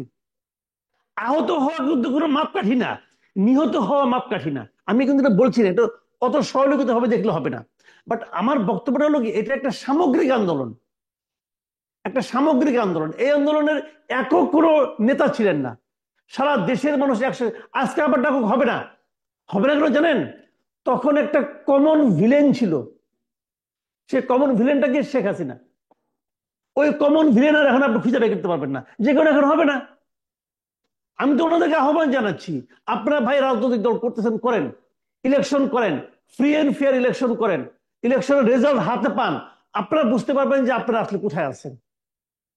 বাংলাদেশের নির্বাচনের রাজনীতি দেখতে দেখতে ভাই এত বড় হয়েছি, কাজে আমরা জানি ইলেকশন জিনিসটা কি। আপনি যদি আগেই যে ব্লেম গেম শুরু করে দিয়েছেন, এটা ঠিক না। আপনারা সবাইকে প্রতিপক্ষ বানাচ্ছেন। আমি স্টুডেন্টদেরকে বলছি, আমি আব্দুল হান্নান মাসুদকে বলছি, ওনার এই বক্তব্য থেকে আমি বলছি, আপনারা সবাইকে প্রতিপক্ষ বানাচ্ছেন। বিএনপি খারাপ, জামাত খারাপ। আজকে দেখলাম মাহফুজ আলম বললো যে আওয়ামী লীগকে নির্বাচন করতে দেওয়া হবে না এই দেশে। তারপরে বললো যারা নাকি বাংলাদেশ পন্থী কেবল তারা এই দেশে থাকতে পারবে না, আর কেউ থাকতে পারবেন না। মাহফুজ আলম বলছে বাংলাদেশ পন্থী কে? কে বাংলাদেশ পন্থী নয় বলেন? আমি যদি বাংলাদেশ পন্থী এই শব্দটাকে ধরি, তাহলে বাংলাদেশের জন্মের সময় যে বিরোধিতা করেছে একমাত্র সেই বাংলাদেশ পন্থী না, ছিল জামাত ইসলাম। আর সবাই বাংলাদেশ পন্থী। হঠাৎ করে উনি কোন বাংলাদেশ নিয়ে আসলেন যে বাংলাদেশ পন্থীরা একমাত্র দেশে থাকতে পারবেন, আর কেউ থাকতে পারবে না? বাকিগুলি কি করবেন? বঙ্গোপসাগরে ফেলাই দেবেন? পারবেন ফেলাইতে? ওই জোর আছে আপনার? আপনার সঙ্গে কয়জন আছে ভাই? এত সহজ না দুনিয়াটা, এত সহজ না। আমি একটু এই যত প্রশ্নটা একটু সহজে আব্দুল হান্নান উপদেষ্টা মাসুদের হয়েছেন। কাছ থেকে উত্তরটা নিব। মাসুদ কামাল, আপনি যে প্রশ্নটা করছেন আমি একটু আব্দুল হান্নান মাসুদের কাছ থেকে নেই উত্তরটা। আব্দুল নেন, হান্নান মাসুদ বলবেন। নেন, নেন। না, আমরা জানি সহজ না, কঠিন। কারণ দীর্ঘ সময় ধরে সেই আপনার স্বাধীন বাংলাদেশের পর থেকে যে রাজনৈতিক ব্যবস্থা ধীরে ধীরে গড়ে তোলা হয়েছে, সেটা সাফ করা খুবই কঠিন। সেই যে ময়লা, সেই রাস্তা দিয়ে হাঁটতে গিয়ে, সেই রাস্তার পাশ দিয়ে হাঁটতে গিয়ে, আমরা সেখান থেকে আলাদা হতে গিয়ে আমাদের গায়েও যে কাদা লাগছে না আমরা তা বলছি না। হাঁটতে গিয়ে জুতা থেকে আমার কাদা এসে আমাদের গায়ে লাগছে, হাঁটতে গিয়ে আশপাশ থেকে কাদা এসে আমাদের গায়ে লাগছে। কিন্তু তাই বলে যে আমরা এই কাদা নিয়ে হাঁটবো সেটা না। আমরা এই কাদা পরিষ্কার করে নতুন পথ তৈরি করব। সেই পথ তৈরি করা অবশ্যই কঠিন না। পাহাড়ের মধ্যে, পাহাড়ের মাঝ দিয়ে রাস্তা তৈরি করা যেমন কঠিন, তার চাইতে বড় কঠিন পথে আমরা হাঁটছি। আমরা জানি যে হচ্ছে আপনারা আমাদেরকে প্রথম আমাদেরকে যে অবস্থা, আমাদেরকে অনেক ধরনের লোভ দেখানো হচ্ছে, অনেক ধরনের দেখানো হচ্ছে যে আসলে এটা পাওয়া ওটা পাওয়া এরকম অনেক কিছুই। এমনকি আমাদের বিভিন্ন থানা পর্যায়ে যারা হচ্ছে আন্দোলনের নেতৃত্ব দিয়েছে তাদেরকে বিভিন্ন জায়গায় বিভিন্ন ধরনের করে সুযোগ সুবিধা দেওয়ার কথা বলে তাদেরকে নিয়ে যাওয়ার চেষ্টা করা হচ্ছে বিভিন্ন রাজনৈতিক দলে। আমরা জানি এটা সহজ না, এটা কঠিন। কিন্তু সেই কঠিন পথে আমরা পাড়ি দিচ্ছি। যেদিন 2রা আগস্ট বিকাল বেলা যখন হচ্ছে অসহযোগ আন্দোলনের ঘোষণা দিয়েছি, তখন বাংলাদেশের একজন বড় বুদ্ধিজীবী এবং হচ্ছে একটি রাজনৈতিক দলের পন্থী বুদ্ধিজীবী, উনি আমাকে ফোন দিয়ে বলেছিলেন, তোমরা অসহযোগ আন্দোলন ডাক দেওয়ার কে? এটা কি মামা বাড়ির মোয়া পাইছো? তোমরা কি অমুক নেতা হইছো যে অসহযোগ আন্দোলনে ডাক দিবা? আমাদেরকে তো একবার জিজ্ঞাসা করবা। আমাদেরকে জোর করে আমার যে সেই ভিডিওটা, যে লাইভটা করেছে, লাইভ কি ভিডিও দিয়েছিলাম, সেই ভিডিওটা ওয়ান কাইন্ড অফ সাব প্রয়োগ করে আমাকে 1 ঘন্টার জন্য হচ্ছে আমাদেরকে এটাকে অনলিমি করানো হয়েছিল। 1 ঘন্টা পরে কোনো মতে নিজেদেরকে গুছিয়ে নিয়ে যা মরবো বাঁচবো, ঠিক আছে যা হওয়ার হবে এটা আমরা দিয়ে রাখবো, ছেড়ে দিয়েছিলাম আবার। কারণ সেই 2রা আগস্ট আমাদের কাছে এটাকে মানে হচ্ছে এই যে যারা এটাকে খুব একটা অনেক বেশি কঠিন মনে করে, তারা তখনও কঠিন মনে করতেছিল এটা হচ্ছে না। অসহযোগ আন্দোলন আমরা ঘোষণা দিয়েছিলাম তখন সফল হয় নাই, তোমরা ঘোষণা দিলে তো সফল হবে না, হুদাই আন্দোলনটাকে তোমরা ভিন্ন পথে নিয়ে যাচ্ছ। আমি জাস্ট সেই কথাটা বলছি যে হচ্ছে আমরা জেনে বুঝে কঠিন পথে আসছি। বাংলাদেশের মানুষ শুধুমাত্র শেখ হাসিনার বিরুদ্ধে রাজপথে নেমেছে তা না। ওই যে কারওয়ান বাজারের রাস্তার ধারে ভ্যানওয়ালা, সে শেখ হাসিনার উপর ক্ষুব্ধ না, তার ক্ষুব্ধতা ছিল ছাত্রলীগের কিংবা যুবলীগের যে প্রতিদিন তার কাছ থেকে 100 টাকা করে চাঁদা নিয়ে যেত তার উপর। সে সেই ক্ষোভ থেকে রাস্তায় নেমেছে। আপনাকে বুঝতে হবে তো সেই ক্ষোভটা এখন নদীর কোথাও কোথাও ঘাটে বিএনপির উপর, আম- কোথাও কোথাও বৈষম্য বিরোধী আ- ছাত্র আন্দোলনের আমি নেতা একটু বা আমি একটু সমন্বয়কদের উপর। শেষ করি, আমাকে একটু বলতে দিন। সেটা তো আপনি বলছেন যে বিএনপির উপর কোথাও বলবেন। কোথাও বৈষম্য ছাত্র আন্দোলনের উপর। তো হচ্ছে কোন একটা মানে হচ্ছে কোন একটা বাস স্ট্যান্ডে বাসের হেল্পার মালিকরা এখনো চাঁদা দিচ্ছে। তখন তারা একটা দলের উপর ক্ষুব্ধ ছিল, সেই কারণে তারা রাস্তায় নেমেছে, এখনো তারা রাস্তায় নামবে। হয়তো সঠিক নেতৃত্বের অপেক্ষা করেছিল। নেতৃত্ব পেলে মানুষ যখন কোন নেতৃত্বের উপর ভরসা রাখতে পারে যে অমুক নেতৃত্বের মাধ্যমে আমি মুক্তি পেতে পারবো, তখন তার পিছনে মানুষ এসে দাঁড়ায়। সঠিক নেতৃত্বের জন্য সবাই আহ্বান করেছে, 16 বছর ধরে আহ্বান করা হয়েছে এই দেশের মানুষ রাস্তায় নেমে আসেন। কত মানুষ রাস্তায় নেমেছে, কিন্তু যখন কোন নেতৃত্বের উপর মানুষের একটা ভরসা পেয়েছে, আস্থা পেয়েছে, সেই নেতৃত্বের ডাকে মানুষ নেমে এসেছে। এখনো রাস্তায় অনেক জনের সাথে কথা বলি, অনেকেই বলে যে ভাই আমরা পেশাজীবী মানুষ, কাজ করে খাই, আপনারা যদি আর কোনোদিন যদি দেশের জন্য প্রয়োজন ওঠে আপনাদের উপর আস্থা রাখি, আপনারা ডাক দিলে আবার নেমে যাবো, সমস্যা নেই। তো সেটা কি সংখ্যক নামবে সেটা আমি বলছি না যে সে 5ই আগস্টের মতো নামবে, কিন্তু আমি বলছি নেতৃত্বের জায়গাটা একটা তৈরি হয়েছে, বিকল্প নেতৃত্ব। 16 বছর ধরে যে নেতৃত্বে মানুষ আস্থা পায় নাই, নতুন নেতৃত্বে মানুষ আস্থা করছে। কথা হচ্ছে যে হচ্ছে আপনার রাষ্ট্র পরিচালনার, মাসুদ ভাই কয়েকটি কথা বলেন যে রাষ্ট্র পরিচালনা আপনারা কতদিন করেছেন, মানুষ কেন আপনাদেরকে ভোট দিবে। আসলেই তো বেগম জিয়া কতদিন রাষ্ট্র পরিচালনা করেছিল, বেগম জিয়াকে কেন সেই দিন 1991 সালে এনে ক্ষমতায় বসিয়ে দিয়েছিল? কারণ তার নেতৃত্বের উপরে দেশের মানুষের শুধুমাত্র বেগম জিয়ার নেতৃত্বের উপর আস্থা ছিল। তখন 1991 সালে বিএনপির বিভিন্ন জায়গায় বিভিন্ন আসনে তার তো একটা প্রার্থী দেওয়ার পারিবারিক জন্য ঐতিহ্য প্রার্থী রাজনীতির দেওয়ার ছিল। জন্য লোকও পাচ্ছিল জিয়াউর না। রহমানের স্ত্রী তিনি। এখন এখন যদি হচ্ছে এখন এই সময় এসে ছাত্ররা, অন্তত এই উপদেষ্টা পরিষদে ছাত্ররা, যে ছাত্ররা অভ্যুত্থানের প্রতি নিজের ক্ষমতা আছে, তারা যেভাবে গ্রহণযোগ্য আকারে এবং মানুষের কাছে পজিটিভ ভাইব নিয়ে তারা তাদের মন্ত্রণালয় চালাচ্ছে, মানুষের আস্থা অলরেডি তৈরি হয়েছে। মানুষ এখনো দেখেন এই উপদেষ্টা পরিষদে ভরসা রাখে কার উপর? ডক্টর মোহাম্মদ ইউনূস, নাহিদ ইসলাম, আসিফ মাহমুদের উপর। আপনারা এই জায়গায় এসে আমি জাস্ট একটা কথাই বলবো, আস্থার জায়গাও তৈরি হয়েছে, ক্ষোভের জায়গাও আছে, এবং মানুষ নতুনের স্বপ্ন দেখে। পুরাতন বস্তা পচা সেই রাজনৈতিক ব্যবস্থা আমাদেরকেও কলুষিত করছে। আমরা একেবারে পুত পবিত্র সেটা বলছি না, তবে আমরা সেটা ঝেড়ে আমাদেরকে আপনাদের আশপাশের যে রাজনৈতিক ব্যবস্থা, এতদিনের দুর্গন্ধ ময়লাযুক্ত রাজনৈতিক ব্যবস্থা, সেই পথে হাঁটতে গিয়ে আমাদের গায়েও কাদা লাগছে। কিন্তু আমরা সেই কাদা পরিষ্কার করে আমরা নতুন পথ তৈরি করার স্বপ্ন দেখছি, নতুন রাজনৈতিক বন্দোবস্ত নিয়ে আমরা সামনের দিকে আগাতে চাচ্ছি। সেটার উপরও কিন্তু মানুষ সেই আস্থা কাদাটা রাখবে। লাগছে কেন যখন সেটি একটু হচ্ছে প্রশ্ন করতে চাই। সেই কাদা বস্তা পচতে সেই কাদাটা অনেকদিন হচ্ছে সময় আপনার লেগেছে, আপনাদের চারপাশে, অল্প সময়ে আপনারা আপনার পড়ছেন কিনা? চারপাশে যখন সব বস্তা পচা রাজনৈতিক ব্যবস্থাই আছে, তখন আপনি সেই রাজনৈতিক ব্যবস্থার বিপরীতে দাঁড়িয়ে রাজনীতি করতে গেলে তারা তো আপনাদেরকে কাদা নিক্ষেপ করবে বিভিন্ন জায়গায়। যেমন ধরুন হচ্ছে তেজগাঁও কলেজে আমি গিয়েছিলাম অভ্যুত্থানের 3 মাস পরে। সেখানে আমাদের একটা প্রোগ্রামে আমাদের মাইক অফ করে দিয়েছিল ছাত্র দলের বিভিন্ন পদে, মানে প্রার্থী যারা ছাত্রদল, যারা স্টুডেন্টরা বসে মুভিতে পরিচয় দিয়ে এসে তারপর তাদের সকলকে চিহ্নিত করা হয়েছে যে এরা সবাই ছাত্রদলের একটা পোস্টেড। আমি পটুয়াখালী গেছিলাম, পটুয়াখালী যাওয়ার পথে গাড়ি বাস আটকে, আমার গাড়ি আটকেছিল সেখানে, আমরা পটুয়াখালী বিজ্ঞান ও প্রযুক্তি বিশ্ববিদ্যালয়ে যাওয়ার সময় যেমন লিস্টেড স্বেচ্ছাসেবক দলের উপজেলা সেক্রেটারি এসে গাড়ি আটকিয়ে যাচ্ছে, যেতে দিবে না পটুয়াখালী বিজ্ঞান ও প্রযুক্তি বিশ্ববিদ্যালয়ে আমাদেরকে। এরকম তো হচ্ছে, তারাও সেখানে আমাদেরকে বৈষম্য বিরোধী ছাত্র নামক পরিচয় দিয়ে আটকিয়েছিল, সেই ভিডিওটা আছে আপনাদের কাছে, মানে নিউজ মিডিয়াতে আছে পুরোপুরি কি হয়েছে। তো এই কাজটা খুব ভালোভাবেই হচ্ছে। জি, জি, জি, নিশ্চয়ই। আব্দুল হান্নান মাসুদ, আপনার কাছে যে প্রশ্ন ছিল বাংলাদেশ পন্থী বলতে কি বুঝাচ্ছেন আপনারা, মানে মাহফুজ বাংলাদেশ আলম কি বুঝাচ্ছেন? বাংলাদেশ পন্থী বলতে বাংলাদেশে এখানে যারা হচ্ছে ভারতের এজেন্ডা বাস্তবায়নের জন্য আওয়ামী লীগ দীর্ঘ সময় ধরে রাজনীতি করেছে, মূলত আওয়ামী লীগের বিরুদ্ধেই এই কথাটা বলা হয়েছে। বাংলাদেশে ভবিষ্যতে আওয়ামী লীগ আর রাজনীতি করতে পারবে না, এটা আমাদের একটা এজেন্ডা, আমরা এটা করতে দিব না, আমরা এটার জন্য লড়াই করব, সংগ্রাম করব। কারণ গণহত্যাকারী কোনো দল রাজনীতি করতে পারবে না। যেমন পঁচাত্তরের পরে বা চুয়াত্তরে দুর্ভিক্ষ হলো, 72 থেকে পঁচাত্তরে বাকশাল কায়েম করলো, একদলীয় শাসন কায়েম করলো, তারপরে 72 থেকে পঁচাত্তরে হাজার হাজার মানুষকে হত্যা করলো, রক্ষী বাহিনী গঠন করে সেই আওয়ামী লীগকে আবার 81-তে এসে যখন রাজনীতি করার অধিকার দেওয়া হয়েছিল 79 এসে, সেই সেই অনুমতি দেয়া, সেই অনুমতি প্রধানটাই পরবর্তীতে 2024-এর এই গণহত্যার মানে জন্য কারণ। 71-এর গণহত্যার আমরা জন্য মনে করি, সমস্যা নাই, এই এই আমি পরের মনে করি, গণহত্যাতে সমস্যা আছে। আমি একটু কথা বলছি, আমি বলছি 72 থেকে 75-এর দুঃশাসন এবং বাকশাল কায়েমের পর একদলীয় শাসনের পরে আওয়ামী লীগকে রাজনৈতিক দল হিসেবে গণনা করে, রাজনৈতিক দল হিসেবে চিন্তা করে, তাকে আবার বাংলাদেশের মাটিতে অপরাজনীতি করার সুযোগ দেওয়ার কারণেই 2024 সালে এই হত্যাকাণ্ড ঘটেছে। আমরা মনে করি এবং বিশ্বাস করি 2024-এর এই ঘটনার পর আবার যদি আওয়ামী লীগকে বাংলাদেশে রাজনীতি করতে দেওয়া হয়, আমাদের 2-3 প্রজন্ম পরে আওয়ামী লীগ আবার 10,000 মানুষকে হত্যা করবে ক্ষমতায় যাওয়ার জন্য কিংবা ক্ষমতায় থাকার জন্য। কিন্তু আব্দুল হান্নান সুতরাং মাসুদ, আমাকে একটু প্রশ্ন আওয়ামী করতে লীগের দেন, আমার প্রশ্নগুলো একটু নেন আব্দুল হান্নান মাসুদ। আমি যে প্রশ্নটি করতে চাই যে মানে 71-এর গণহত্যায় সমস্যা নাই, 24-এর গণহত্যায় বা 72-এর তখন সেটাতে সমস্যা আছে। প্রত্যেকটা গণহত্যাই সমস্যা, তাদেরকে গণহত্যার সুযোগ দেওয়া হচ্ছে, বারবার আপনি কি তাদেরকে মানে রাজনীতি জামাতকে পুনর্বাসিত নিয়ে আপনাদের করা আপত্তি হচ্ছে। আছে তাহলে?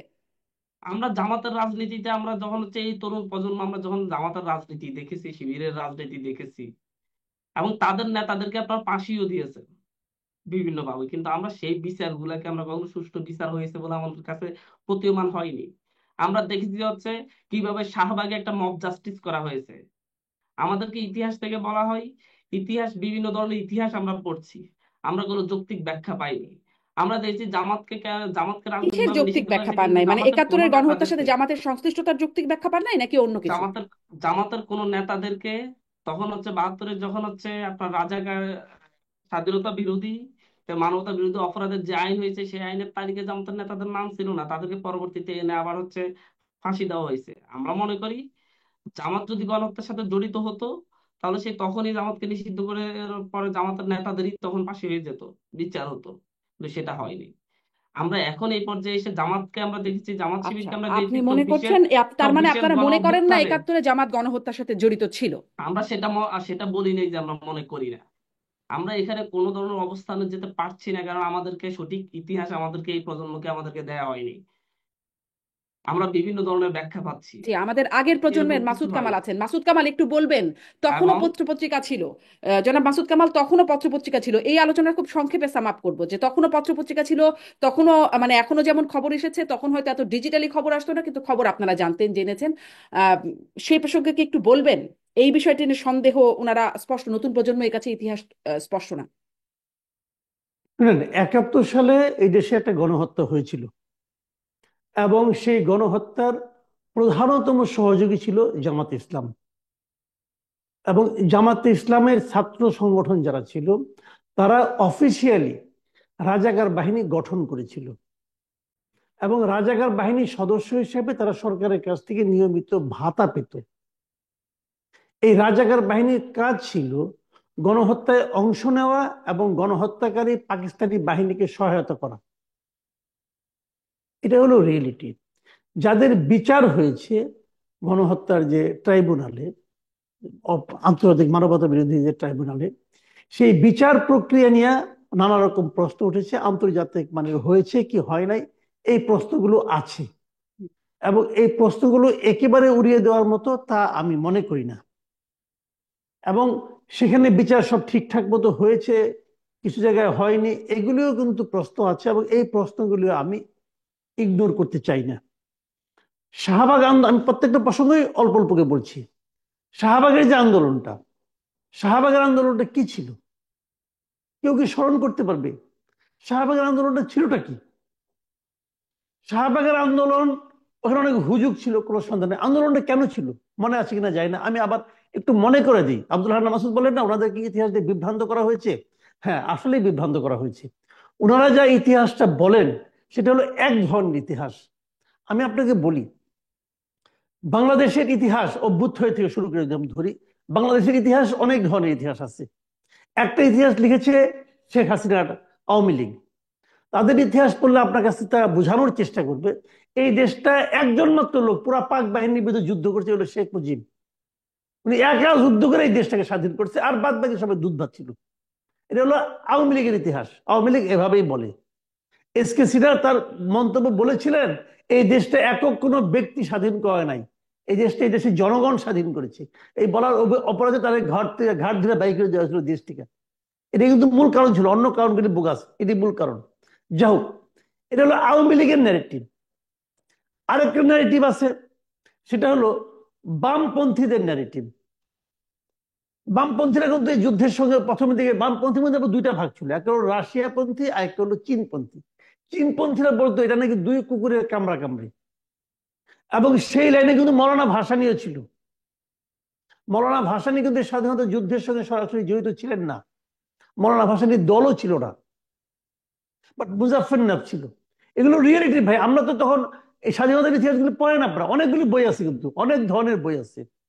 কিছু বই বামপন্থীরা লিখছে, কিছু বই আওয়ামী পন্থীরা লিখছে, কিছু বই বিএনপি পন্থীরা লিখছে। বিএনপি পন্থীর ইতিহাস পড়লে মনে হবে কি এই যুদ্ধটা বেসিক্যালি জিয়াউর রহমান করছে, জিয়াউর রহমানই সেই যুদ্ধটা করছে, তারপরে এগুলি হয়েছে, এরকম মনে হবে আপনাদের। বামপন্থীদের মধ্যে একাধিক ভাগ আছে। তো এই সবগুলি ভাগের ইতিহাসের মধ্যে আপনি সবগুলি পড়তে হবে আপনাকে, না পড়লে আপনি প্রকৃত সত্যটা এত বছর পরে বুঝতে পারবেন না। আরেকটা কথা বলি, ইতিহাস হলো অনেকটা পুকুরের মতো। পুকুরের মতো কেমন? আপনি যদি বাড়িতে একটা পুকুর খনন করেন, আপনি কিন্তু 15-20 দিন ওই পুকুরে গোসলও করতে পারবেন না, ওই পুকুরের পানি খাইতেও পারবেন না। ওই পানিটা থাকবে ঘোলা, ওই পানিটাকে থিতিয়ে থিতিয়ে পড়তে দিতে হবে। যখন ওই পরিষ্কার পানিটা হবে তখন আপনি এই পানিটা ব্যবহার করতে পারবেন। ইতিহাসও সেরকম। এত বড় একটা গণযুদ্ধের ইতিহাস আপনি 50 বছরের মাধ্যমে সঠিকটা পেয়ে যাবেন তা না। এর জন্য আপনাকে আরো 50 বছর অপেক্ষা করতে হবে, কিছু আবর্জনা থিতিয়ে নিচে পড়বে, তারপরে আপনি পরিষ্কার ইতিহাসটা পাবেন। আমি এই ছাত্রদেরকে অনুরোধ করব, ওই ফরহাদ মাঝার টাইপের ইতিহাস না পড়া, দয়া করে কোনো ইতিহাসই পড়ার দরকার নেই। আপনি দয়া করে একটু কষ্ট করে স্বাধীনতার দলিলপত্র আছে আমাদের অনেকগুলি খণ্ডে, বিশাল বিশাল দলিলপত্রগুলো পড়েন ভাই, ইতিহাস নিজেরাই তৈরি করে নিতে পারবেন। কিভাবে দেশটা স্বাধীন হয়েছে, কার নেতৃত্ব হয়েছে, কি হয়েছে বুঝতে পারবেন। ওই কিছু বিভ্রান্ত লোকের ইতিহাস পড়ে কোনো লাভ নাই। আমার কাছে কেন যেন মনে হয় আমাদের ইদানিংকার কিছু কিছু মানে আপনার সুযোগপ্রাপ্ত বুদ্ধিজীবী যারা, যাদেরকে মাস্টার মাইন্ড বলে প্রচার করা হয়, এরা বেসিক্যালি এক বইয়ের পাঠক, ওই একটা লাইনের ইতিহাস পড়েছেন। এটা হলো আমার অবজারভেশন ভাই। আমি তো টুকটাক পড়াশোনা করেছি, বেশি পড়ছি দাবি করি না, কিন্তু টুকটাক তো পড়ছি রে ভাই, কিছু কিছু তো বলতে পারি। তো এইটা আমি যেটা বললাম এটা হলো নাটনশীল, সংক্ষেপে আমি বললাম। কাজেই এক বইয়ের পাঠক হয়েন না, অনেকগুলি বই পড়েন, বুঝতে পারবেন কোথায় কেমন কেন কি হয়েছে। এই হলো মূল কথা। যাও, এখন এইটা ওনারা চাচ্ছেন, কিন্তু আমার কথাটা কিন্তু অন্য জায়গায়। আমি যে কথাটা বলেছিলাম, মাহফুজ আলম যে বলতেছেন যে কেবল বাংলাদেশ পন্থীরাই এদেশে থাকবেন, তাহলে উনাদের বিবেচনায় বাংলাদেশ পন্থী নয় কে? আওয়ামী লীগের লোকজন। তো আওয়ামী লীগের সমস্ত লোকজনকে আপনি এই দেশ থেকে বের করে দিবেন কিভাবে ভাই? আমার এইটা একটু বুঝান। আপনি কেমনে করে দেশ থেকে বাইর করে দিবেন? বাইর করে কোথায় পাঠাবেন এদেরকে? আপনি কোথায় আমি ধরে নিচ্ছি ওই লোকগুলি খারাপ, আমি ধরে নিচ্ছি হাইপোথেটিক্যালি, এই খারাপ লোকগুলিকে আপনি কোথায় পাঠাবেন? তাহলে কি দেশটার পুরো অর্ধেক জুড়ে আপনি জেলখানা বানাবেন? বানান, খাওয়াতে পারবেন এতগুলো লোককে? আপনার সে এবিলিটি আছে? নাই তো রে ভাই। তাহলে এই কথা বলেন কেন যেটা আপনি করতে পারবেন না? এই সমস্ত ইউটোপীয় চিন্তা নিয়ে যদি আপনারা এখনই এত কথা বলেন, এক সময় তো আর কয়েক মাস পরে তো আপনি ভোটের জন্য জনগণের কাছে যাবেন, যাবেন না? জনগণ তো বলবে ভাই এই কথা কিন্তু তোমরা কেন বলছো? জি। ভোট বড় মারাত্মক জিনিস। আপনি কিন্তু ভোটের জন্য যখন যাবেন, জনগণ কিন্তু আপনাকে প্রশ্ন করবে। মানুষকে বোকা মনে করেন না, এদেশের মানুষ খুব সুন্দর সুন্দর প্রশ্ন করবে আপনাকে, তখন কি জবাব দিবেন? তারা যখন বলবে আমার চাচাতো ভাই তো আওয়ামী লীগ করে, তুমি তো তারা বাংলাদেশ বলতে না বললা, তুমি তারা এমনি কই পাঠাবো? ওই চাচাতো ভাইয়ের ছেলের কাছে আমি আবার মেয়ে বিয়ে দিছি, তাহলে আমার ওই বিয়ের আমি কই পাঠাবো? আমার মেয়ে কি দেশে থাকবে নাকি মেয়ের জামাই থাকবে না? কে থাকবে? ভাই দেশটাকে বিভক্ত করেন না। এই আমি আবেদনটা আমি আমি আপনার মাসুদ কামাল এই এই পোর্শনটা নিয়ে আমি একটু আসতে চাইবো যে আওয়ামী লীগকে রাজনীতি করতে দেবেন না। মাসুদ হানান এই বিষয়টি অনেকবার বলেছেন, মাহফুজ আলম বললেন আওয়ামী লীগকে বাংলাদেশে রাজনীতি করতে দেবেন না। আমি এই প্রসঙ্গটা নিয়ে জানবো, বিএনপির বিরুদ্ধে যে অভিযোগ করছেন, আমি বলছিলাম বৈষম্য বিরোধীদের বিরুদ্ধে নানান অভিযোগ আসছে, সেই প্রসঙ্গটি নিয়েও আরেকটু ছোট করে কথা বলবার চেষ্টা করব। কিন্তু আমি একটু আমার দর্শকদের কিছু মতামত, কিছু মন্তব্য আমি একটু পড়ে শোনাতে চাই। জাহাঙ্গীর এ.কে.এম, বাঘের পিঠে সওয়ার হয়েছে কিন্তু নামবে কিভাবে? লাফ দিয়ে নামতে গেলেই বাঘের পেটে ঢোকার আশঙ্কা, এজন্যই আবোল তাবোল কথা বেরিয়ে আসে। হাসান রহমান খান, সিনিয়র সাংবাদিকরা অভিজ্ঞ বড় রাজনৈতিক দলের চাঁদাবাজি, টেন্ডারবাজি, সংঘাত, সংঘর্ষ বিশ্লেষণ করার বদলে তরুণরা যারা রাজনীতির মাঠে আসতে চায় তাদের নিয়ে বিশ্লেষণে খুব ব্যস্ত। ভাইয়ের ব্যাখ্যা নেপথ্যে কি? হাবিবা লিখছেন, এরা 71 মানে না, 72-এর সংবিধান ছুঁড়ে ফেলে দেবে, এই ক্ষমতা কে দিয়েছে? মাহমুদুল করিম, জীবন ধারণ দিন দিন কঠিন থেকে কঠিনতর হচ্ছে, মনে হচ্ছে আগেই ভালো ছিলাম। রামেন সমাদ্দার, মাসুদ সাহেবের কাছে প্রশ্ন, আপনারা কি আন্দোলনের সময় বলেছিলেন যে আপনারা রাজনৈতিক দল করবেন, সরকার পতন করবেন? আহ উম, আমাদের চিরশত্রু পাকিস্তানের সাথে এত মাখামাখি কেন? মাসুদ কি বলবেন? হাবিবা লিখছেন, ছাত্রদের দল গঠন করবা ভালো, জনগণের অর্থ দিয়ে সরকারের টাকা দিয়ে দল করবে, জনগণ এইটা কেন মানবে? এরা দল গঠন করার টাকা কোথায় পায়? মোহাম্মদ লিটন বলছেন, মাসুদ কামাল ভাইয়ের সত্যের পক্ষে ন্যায়ের পক্ষে বলুন। আপনাকে ধন্যবাদ। তার সাথে শারমিন চৌধুরীকে ধন্যবাদ। ধন্যবাদ আপনাকেও। হেল্পলেস পিপল চর ফ্যাশন তিনি লিখছেন, নির্বাচন চাইলে সমস্যা, নিরপেক্ষ সরকার চাইলে সমস্যা, আরাম শুধু নির্বাচন ছাড়া গদিতে বসে থাকা। আসলে অনেক অনেক মন্তব্য, আমি হয়তো আরো কয়েকটা পর আরেকটু পরে পড়বার চেষ্টা করব। আব্দুল হান্নান মাসুদ, আওয়ামী লীগকে আপনারা রাজনীতি করতে দেবেন না, কিন্তু ওই মাসুদ কামাল যেটি বলছেন, আওয়ামী লীগ এতদিনে আপনি সেই 72-এর ইতিহাস থেকে বলছিলেন, কিন্তু তারপরে তো বারবার আওয়ামী লীগকে মানুষ নির্বাচিত করেছে, ভোট দিয়েছে। তাহলে এই যে ভোটার, এই যে জনগণের একটা অংশ যারা আওয়ামী লীগকে এত ইতিহাসের পরেও সমর্থন করেছে, তাদেরকে আপনি আসলে কিভাবে বাতিল করে দেবেন? বা তাদেরকে কি জেলে পড়ার ক্ষমতা আছে, দেশ থেকে বের করে দেওয়ার ক্ষমতা আছে? কি করবেন তাদেরকে? তারা তো দেশের জনগণ। আব্দুল হান্নান মাসুদ। দেখেন হচ্ছে বিষয়টা কেমন, আপনি 72 থেকে 75-এর সেই শাসন আমলে আওয়ামী লীগ কি পরিমাণ অত্যাচার করছে সেটা মানুষ ভুলে গেছে।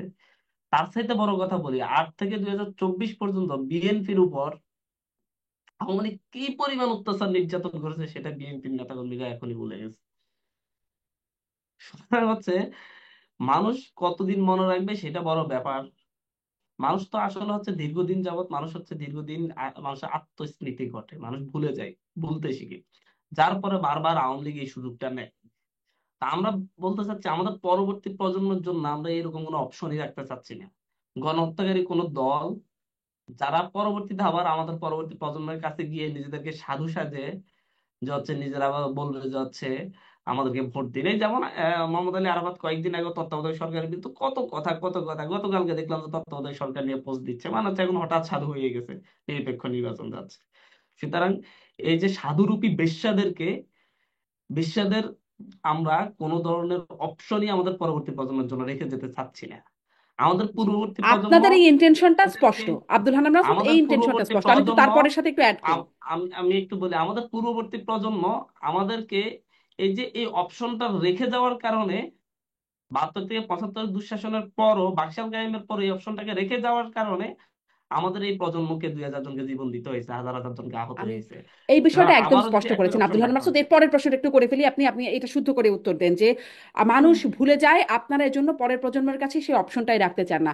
কিন্তু আগের প্রজন্ম, মানে যে আগে যারা ভোট দিয়েছে তাদের কাছে তো অপশন ছিল, মানে আওয়ামী লীগ ছাড়াও আরো দল ছিল, কিন্তু তারা তো বারবার আওয়ামী লীগকে মানে ভোট দিয়ে কোনো কোনো সময় বেছে নিয়েছে, বিকল্প বিএনপি কে বেছে নিয়েছে, আরো তো দল ছিল, তাদেরকে তো আসলে বেছে নেয়নি। তাহলে আপনারা কিভাবে আসলে এই দায়িত্বটা নিয়ে নিচ্ছে যে মানুষকে ভুলিয়ে দেবেন? মানে মানুষ যেটা ভুলে যায়, বা আপনারা অপশনই রাখতে চান না, এটা আপনারা কেন করবেন? এটাও কি একটা কর্তৃত্ববাদ হবে না? মানে মানুষের না, চয়েসটা আপনারা কেড়ে অবশ্যই নেবেন? কর্তৃত্ববাদ। এই কর্তৃত্ববাদের অধিকার আমাদের আছে, কারণ আমরা তো সেই কর্তৃত্ব নিয়েছি যেদিন আমরা বলেছি শেখ হাসিনা ক্ষমতায় থাকা সত্ত্বেও, 300 আসনে 350 জন এমপি থাকা সত্ত্বেও, 50 জন মন্ত্রী থাকা সত্ত্বেও আমরা বলছি তারা ক্ষমতায় থাকতে পারবে না। এটা তো কর্তৃত্ব, এই দেশের নাগরিক হিসেবে আমাদের কর্তৃত্ব, আমরা বলবো এটা। অনেকে সুশীলতা দেখিয়ে বলতে পারবে না, অনেকে মনে করবে যে হচ্ছে এটা আমি কিভাবে বলি, আওয়ামী লীগের তো অনেক সমর্থক আছে, আমি কেন এটা বলবো। আর আমার এই সুশীলতাকে মানে সুশীলতার জন্য এটা খুব ক্ষতিকর হয়ে যাচ্ছে। আবার অনেক রাজনৈতিক দল মনে করবেন না, আওয়ামী লীগ হিসেবে আওয়ামী লীগই আমার জন্য বিরোধী দল হিসেবে পারফেক্ট, কারণ আওয়ামী লীগ যে আকাম করেছে, আমি আওয়ামী লীগের এই আকামের কথা বিক্রি করে আগামী 20 বছর ক্ষমতায় থাকতে পারবো। কিন্তু যদি অন্য কোনো শক্তি যদি বিরোধী দলে এসে যায় বা হচ্ছে ক্ষমতায় এসে যায়, তো তাহলে তো খুব আব্দুল হান্নান সহজে মাসুদ, একটা আমরা ভোট দেন সুবিধা না, করতে পারবো জনগণ না। বলুক আওয়ামী লীগকে চাই না, তা কি করা সম্ভব না? মানে আম- জনগণ আ- বলবে যে 24-এ আওয়ামী শুনেন, লীগ যা করেছে, জনগণ যদি তারপরে জনগণ আর যদি আওয়ামী আওয়ামী লীগকে আনা লীগকে যাবে না। চাইতো, জনগণ যদি আওয়ামী লীগকে চাইতো, সেই 5ই আগস্ট কিংবা 3রা আগস্ট, 2রা আগস্ট, 4ঠা আগস্ট জনগণ রাস্তায় নেমে আওয়ামী লীগের পক্ষে অবস্থান নিত। জনগণ আওয়ামী লীগকে চাই না বলে সবাই রাস্তায় নেমে আওয়ামী লীগকে প্রতিটা একদম ইউনিয়ন ওয়ার্ড পর্যায়ের নেতা থেকে শুরু করে বঙ্গভবনের নেত্রী পর্যন্ত প্রত্যেককে এই দেশ থেকে তাড়িয়েছে, একদম প্রত্যেককে ঠিক। তাদের বাড়িঘর ছাড়া করেছে। তো আপনাকে বুঝতে হবে জনগণ তাদের সেই ইয়েটা তারা সেদিনই জানাই দিয়েছে। আপনি আবার হচ্ছে নতুন ভাবে কি চাচ্ছেন, নতুন তাহলে আর ভাবে কি ভোটের না দরকার কারো কি হয়? ক্ষমতা ভোট তো প্রতিষ্ঠা 5 বছর করতে পর পর চাচ্ছেন? এজন্যই দরকার হয় আব্দুল হান্নান মাসুদ। জি, একবারই ভোট যদি রায় দিয়ে জনগণ ভোট সব তাদের জানাতে জন্য পারে। হবে। আপনি ভোটকে কারা করবে? রাজনৈতিক দল। তো আপনার কাছে আওয়ামী লীগ রাজনৈতিক দল যদি মনে হয় যে আপনার কাছে যে আওয়ামী লীগ একটি রাজনৈতিক দল, তাহলে আপনি ভোটে আসতে দেন। আমার কাছে তো মনে হয় না আওয়ামী লীগ রাজনৈতিক দল। আওয়ামী লীগ রাজনীতিতে কবে বিশ্বাস করেছে আমাকে বলেন স্বাধীন বাংলাদেশে? আওয়ামী লীগ 73-এর নির্বাচনে কি রাজনীতিতে ভোটাধিকারে বিশ্বাস করেছে? আওয়ামী লীগ কি 2008, 14, 24-এর 18, 24-এর নির্বাচনে ভোটাধিকারে বিশ্বাস করেছে? আওয়ামী লীগ কি মানবাধিকারে বিশ্বাস করেছে? মত প্রকাশের অধিকারে বিশ্বাস করেছে? মানুষের রাজনৈতিক অধিকারে বিশ্বাস করেছে? যদি আওয়ামী লীগ রাজনৈতিক দল হয়তো, তাহলে আমি নিজে বলতাম যে তাদেরকে রাজনীতি করার দল হিসেবে আওয়ামী লীগকে রাজনীতি করার অধিকার দেন। আপনাকে আগে আমাকে বলতে হবে যারা আওয়ামী লীগের রাজনৈতিক অধিকার নিয়ে কথা বলে তাদেরকে বলতে হবে কোন ক্রাইটেরিয়াতে আওয়ামী লীগকে রাজনৈতিক দল মনে হয়, কোন কোন কারণে আওয়ামী লীগের রাজনৈতিক কোন বৈশিষ্ট্য আছে এই রাজনৈতিক দলের মধ্যে। তো সেই যদি চয়েসটা আওয়ামী লীগের আপনারা আর মধ্যে মানুষকে ন্যূনতম দিতে চান একটি না। রাজনৈতিক বৈশিষ্ট্য থাকে, তাহলে আওয়ামী লীগ রাজনীতি করবে। কোন সন্ত্রাসী সংগঠনকে তো আমি রাজনীতি করতে দিচ্ছি না। আপনার জেএমবি কে আপনি রাজনীতি করতে দিচ্ছেন? ভোটের মাঠে আসতে দিবেন জেএমবি কে? আনসারুল্লাহ বাংলা টিমকে আপনি আসতে দিবেন ভোটের মাঠে? তারা প্রকাশ্যে কতজনকে হত্যা করেছে? আওয়ামী লীগ তার চাইতে বেশি হত্যা করেছে, প্রতি বছর হত্যা করেছে, প্রতিদিন হত্যা করেছে। তাহলে আপনি আওয়ামী লীগকে কেন রাজনৈতিক দল মনে করেন? এত সুশীলতা কোত্থেকে আসে? আপনি জেএমবি কে দিবেন না, আচ্ছা, আনসারুল্লাহ বাংলা টিমকে দিবেন না, কারণ তারা সন্ত্রাসী সংগঠন। আওয়ামী লীগ কেন সন্ত্রাসী সংগঠন নয়? আওয়ামী লীগ কবে রাজনীতি মানুষের রাজনৈতিক অধিকারের প্রতি সম্মান জানিয়েছে? কবে কিন্তু আওয়ামী লীগ আওয়ামী লীগকে তো রাজনীতি করেছে? সন্ত্রাসী সংগঠন হিসাবে এখনো পর্যন্ত আপনারা, মানে আপনি সরকার তো এটা কেন ঘোষণা করে দিচ্ছে না, নাই বা দিতে আদালত তো পারতেছে না ঘোষণা করে কেন? নাই। কারণ আপনাদের তো ওই যে সুশীলরা বসে বসে বলতেছে যে আওয়ামী লীগ রাজনৈতিক দল, সন্ত্রাসী না। আবার বলতেছে রাজনীতি করার অধিকার আওয়ামী লীগকে দেন। বিভিন্ন রাজনৈতিক দল বলতেছে সরকার পারবে থেকে ঐক্যমতে আসতে হবে। তো ঐক্যমতে কেন আসতেছে না? কারণ তাদের হয় রাজনৈতিক সুবিধা আছে, না ওই সুশীলগিরির সুবিধা আছে। এটা বাস্তবতা। তো আপনাকে জনগণ ভুলে যে যাচ্ছে, কথা বলবে, রাজনৈতিক দলগুলো ঐক্যমতে আসতেছে না, মানে এই তাহলে তো একটা কোথাও রয়ে যাচ্ছে, তাদের একটা জায়গা তো রয়ে যাচ্ছে, মানে জনগণও ভুলে সেই যাচ্ছে, জায়গাটা রাজনৈতিক রেখে দেওয়া দলগুলো হচ্ছে ঐক্যমতে আসছে না। রাজনৈতিক সুবিধার্থে। আমি তো একটা কথা বললাম, কারণ আপনি বিরোধী দল হিসেবে গণহত্যাকারী দলকে পেলে, বিরোধী দল হিসেবে আপনি ভোট চুরি করা মানে হচ্ছে একটা রাজনীতি বিমুখ যে একটা সন্ত্রাসী সংগঠনকে পেলে, তার বিরুদ্ধে আপনি অনেক ধরনের কথা বলে তাকে ছাপিয়ে রাখতে পারবেন। কিন্তু একটি নতুন শক্তি বা অন্য কেউ যদি আসে আপনার বিরোধী শক্তি হিসেবে, তাহলে আপনি তাদেরকে খুব সহজে দমিয়ে রাখতে পারবেন। এটা আপনার রাজনৈতিক সুবিধা। আর আপনি রাজনৈতিক সুবিধার কারণে বাংলাদেশের আগামী তার মানে প্রজন্মকে আপনারা এটা ভেবেই উন্মুক্ত নিচ্ছেন করেছেন। যে ভোট হলে আওয়ামী লীগ বিরোধী শক্তি হিসেবে আসবে। না, আমরা ভেবে নিচ্ছি না। আমরা বিরোধী শক্তি বলছি হচ্ছে রাজনৈতিক দল হিসেবে তারা বিরোধী শক্তি হিসেবে তাকে চায় আওয়ামী লীগকে। আওয়ামী লীগ নিষিদ্ধ হবে বলতে এমন না যে আওয়ামী লীগের সকল নেতাকর্মীকে দেশ ত্যাগ করা হবে, তারা সবাই জেলে পুরে যাবে। আওয়ামী লীগ নিষিদ্ধ হবে বলতে আওয়ামী লীগের যারা সন্ত্রাসী কর্মকাণ্ডের সাথে প্রকাশ্যে জড়িত ছিল তাদের বিচার হবে, তারা নির্বাচন করতে পারবে না। আওয়ামী লীগ নিষিদ্ধ হওয়া মানে নৌকা মার্কা জয় বাংলা জয় বাংলা স্লোগান থাকবে না, আওয়ামী লীগ নামক দল থাকবে না। বাকিরা রাজনীতি করবে যারা কোনো ধরনের অবিচার অত্যাচার করে নাই। কিন্তু দল হিসেবে আওয়ামী লীগ বারবার এদেশের মানুষের রাজনৈতিক অধিকারের বিপক্ষে অবস্থান নিয়েছে। দল হিসেবে আওয়ামী লীগ বারবার এদেশের মানুষের উপর গণহত্যা চালিয়েছে। দল হিসেবে আওয়ামী লীগ এই দেশ থেকে মারাত্মক লুটতরাজ করেছে। দল হিসেবে আওয়ামী লীগ নিষিদ্ধ চাই আমরা। জনাব মাসুদ কামাল। না, আমি আসলে আব্দুল হান্নান মাসুদের কথাগুলি শুনছিলাম এবং আমি আসলে একটু বিস্মিত হচ্ছিলাম মানে এই কারণে যে আমি আসলে এই স্টুডেন্টদেরকে খুব পছন্দ করি পার্সোনালি। এই কারণে করি যে আমি এদের মাধ্যমে একটা বিকল্প, একটা গণতান্ত্রিক রাজনৈতিক শক্তির উত্থানকে আমি কল্পনা করি। আমি ভাবি আমাদের ট্র্যাডিশনাল যে পলিটিক্যাল পার্টিগুলো আছে, যে আওয়ামী লীগ, বিএনপি, জামাত, এর বাইরে এরা বোধহয় নতুন কিছু নিয়ে আসবে। কিন্তু এই আব্দুল হান্নান মাসুদের শেষে যে কথাগুলো আমি শুনতেছিলাম, আমি দেখলাম যে না, একই তো। দেখেন, উনি আওয়ামী লীগকে রাজনৈতিক দল হিসেবে মানতে রাজি না, নিষিদ্ধ তো করতেই হবে, রাজনীতি করতে দিবে না, ইলেকশন করতে দিবে না। এই যে সরকার ওনারা গঠন করেছেন, ডক্টর ইউনূস, ইউনূস সাহেব তো চান না। তাহলে ইউনূস সাহেবকে সুবিধাবাদী, ইউনূস সাহেবকে সুশীল। বিএনপি তারাও চায় না, বিএনপি সুশীল, বিএনপি সুবিধাবাদী। জামাত, তারাও আওয়ামী লীগের নিষিদ্ধ চায় না, জামাতও সুশীল, জামাতও সুবিধাবাদী। এদেশের সবাই সুবিধাবাদী, কেবল আব্দুল হান্নান মাসুদ এবং ওনার ভাই বেরাদররা ছাড়া। এটার নাম গণতন্ত্র না। উনি মনে করতেছেন যে আওয়ামী লীগের এই যে বিএনপি তাদের উপর নির্যাতন ভুলে গেছে, যার উপর নির্যাতন হলো সে ভুলে গেছে আব্দুল হান্নান মাসুদের মনে আছে। 72 থেকে 74 পর্যন্ত কি হয়েছে, দুর্ভিক্ষ কি হয়েছে, যারা দুর্ভিক্ষের শিকার তারা ভুলে গেছে, আব্দুল হান্নান মাসুদের মনে আছে। ভাই সব যদি আপনার মনে থাকে, এই যে ধারণাটা, এই যে মানুষের চিন্তাটা যে আমারই সব মনে আছে আর কারো কিছু মনে নাই, আমার চিন্তাই সঠিক আর কারো চিন্তা সঠিক না, এই চিন্তাটাকে কিন্তু ফ্যাসিবাদী চিন্তা বলে। এটার নামই ফ্যাসিবাদ। যে ফ্যাসিবাদী আচরণ করে সে বুঝে না যে আমি কি করতেছি। এটার নাম গণতন্ত্র নয়। এখন আপনি যদি বলেন আমার ভবিষ্যৎ জনগোষ্ঠীর জন্য গণতন্ত্রই প্রয়োজন নাই, আমি গণতন্ত্র রাখবো না, সেটা আপনি বলেন, এটা আরো একটা ফ্যাসিবাদী। আচ্ছা আপনি আমাকে বলেন, মাসুদকে বলি, জিজ্ঞাসা করি, শেখ হাসিনা অনেক বড় অন্যায় করছে, আমার মানতে কোনো আপত্তি নাই, কিন্তু আমি মানি, তাহলে আপনি বিচার করবেন, কেন বিচার করতেছেন ভাই? আপনারা কেন একটা আদালতের নাটক করতেছেন? সে আদালতের বিচারককে বেতন দেওয়া হচ্ছে, আদালতের সময় নষ্ট হচ্ছে, চিফ প্রসিকিউটরকে বেতন দেওয়া হচ্ছে, কেন, দরকারটা কি? আপনি তো জানেন শেখ হাসিনা খারাপ, ফাঁসিতে ঝুলাই দেন, প্রবলেমটা কি? তাহলে ফাঁসিতে ঝুলে যেতে হয়, তাহলে এত নাটকের দরকারটা কি? কেন নাটক করেন? এইগুলি বুঝতে হবে ভাই। পৃথিবীতে কেউ বিচ্ছিন্ন ভাবে থাকতে পারবে না, আপনাকে সারা দুনিয়ার সঙ্গে মিলে থাকতে হবে। আপনি কিচ্ছু মানবেন না, এটা মানি না, ওটা মানি না, এটা মানি না, আমরা যেটা বলছি এটাই, আমরা এই সরকারের বৈধতা দিয়েছি, আমরাই সব করেছি, আমরা যা, ভাই এইভাবে হয় না। এই কাজ কিন্তু স্বাধীনতার পরে আওয়ামী লীগ করেছিল, এবং ওই আওয়ামী লীগকে আমরা কিন্তু প্রত্যাখ্যান করেছি। এইভাবে হয় না। এই কাজ শেখ হাসিনা করার চেষ্টা করেছিল, শেখ হাসিনাকে দেশ থেকে বিতাড়িত করা হয়েছে। এইগুলি মানতে হবে, ইতিহাস থেকে শিক্ষা নেন। আপনি সিদ্ধান্ত নিচ্ছেন যে অমুকের রাজনীতি করতে পারবে না, কেন পারবে না? কেন পারবে না? যেদিন জামাত নিষিদ্ধ করে আওয়ামী লীগ সরকার, তখন আওয়ামী লীগ ক্ষমতায় ছিল, সেই দিনই আমি বলেছি আমি জামাত নিষিদ্ধের বিরোধিতা করি। আমি মনে করি প্রত্যেকটা লোকের রাজনৈতিক অধিকার আছে, সেই রাজনীতিকে আপনি ঘৃণা করতে পারেন, কোনো আপত্তি নাই, অপছন্দ করতে পারেন, কোনো আপত্তি নাই, কিন্তু রাজনীতি করা থেকে তাকে বিরত রাখতে পারেন না। এটাই গণতন্ত্রের ভাষা। রাজনীতি থেকে একটা দলকে বিরত রাখার একমাত্র ক্ষমতা আছে জনগণের। সেটা কিভাবে? ভোটের মাধ্যমে। মুসলিম লীগকে কেউ নিষিদ্ধ করছে দেশে? কেউ করে নাই। নেজাম ইসলাম পার্টি নামে একটা পার্টি ছিল, তারা কেউ নিষিদ্ধ করছে? কেউ করে নাই। কিন্তু সেই পার্টিগুলি জনগণ দ্বারা প্রত্যাখ্যাত হয়েছে, তাদেরকে আপনি খুঁজেও পাবেন না। তো ওইটা হলো নিষিদ্ধ করা। আপনি গাইড নিষিদ্ধ করে দেবেন, সে অধিকার আপনাকে কেউ দেয় না। আপনি দাবি করতেছেন যে 5ই আগস্ট আপনাকে সে অধিকার দিয়েছে, না দেয় নাই। 5ই আগস্ট আপনাকে সে অধিকার দেয় নাই।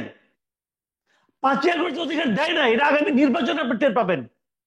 আপনি যে কথাগুলি বলতেছেন, আগামী নির্বাচন দেখেন কি হয়। আমরা তো ভোট দিব, আমি তো ইলেকশন করব না, আমি সাংবাদিক মানুষ, আমি ভোট দিব। দেখেন, আপনি যদি এই বক্তব্য নিয়ে আমার সামনে আসেন, আমি তো আপনাকে ভোট দিব না ভাই। অথচ আমার তো অন্য রকমের চিন্তা ছিল। আমি তো একটা গণতন্ত্রের লোককে চাই। আমাকে আপনি সুশীল বলেন, পচা বলেন, যা ইচ্ছা তাই বলেন, কিন্তু শেষ মুহূর্ত পর্যন্ত আমি বলবো কি, যে আপনি কথাটা যেন বলতে পারেন, আমি যেন কথাটা বলতে পারি। আপনাকে দলকে নিষিদ্ধ করে দেওয়া মানে কি? তাকে আপনি কথা বলতে দিবেন না। কেন দিবেন না? কেন দিবেন না আপনি? আমি সকলকে, এই যে হিজবুত তাহরিরকে নিষিদ্ধ করছিল আওয়ামী লীগ, আমি তো মনে করি হিজবুত তাহরিরকে নিষিদ্ধ করার কোনো ইখতিয়ার আওয়ামী লীগের নাই। কি কারণে নিষিদ্ধ করছিল হিজবুত তাহরিরকে? আমি তো মানতে রাজি না। বলছে সারা দুনিয়াতে নাকি ইংল্যান্ড নিষিদ্ধ করছে, করছে ইংল্যান্ড নিষিদ্ধ, আমাদের এখানে নিষিদ্ধ করেন কি কারণে বুঝান। আওয়ামী লীগ বুঝাতে পারে নাই। হিজবুত তাহরির আমার বিবেচনায় একটাই অপরাধ, হিজবুত তাহরির বিডিআর বিদ্রোহ নিয়ে প্রশ্ন করছিল আওয়ামী লীগের বিরুদ্ধে, অতএব সেই দল নিষিদ্ধ। মানে আপনার পছন্দ না হলে আপনি নিষিদ্ধ করে দিবেন, এটা তো আওয়ামী লীগের ফ্যাসিবাদী পদ্ধতি। তো সেই পদ্ধতিতে আপনি কেন যাচ্ছেন? আমি তো আপনার কাছ থেকে আশা করি না ভাই। আমরা চাই যে কথাটা মাহফুজ আলম বলেছেন, এটা মাহফুজ আলম বলতেই পারেন না, কারণ উনি পার্ট অফ গভর্নমেন্ট। উনার চিফ অফ দ্য গভর্নমেন্ট বলতেছে তারা আওয়ামী লীগকে নিষিদ্ধ করতে চায় না, এটা তাদের কাজ না। আর ওনার একজন, মানে আপনার কি কি বলবো ওনার নাম, যে আপনার দপ্তরবিহীন উপদেষ্টা, মানে যাকে নাকি অনেকে ফান করে বলে উজিরে খামাখা, ওনার একজন উজিরে খামাখা বলতেছেন যে আওয়ামী লীগ উনি নির্বাচন করতে দিবেন না। আপনি কে হে ভাই? কে হে আপনি?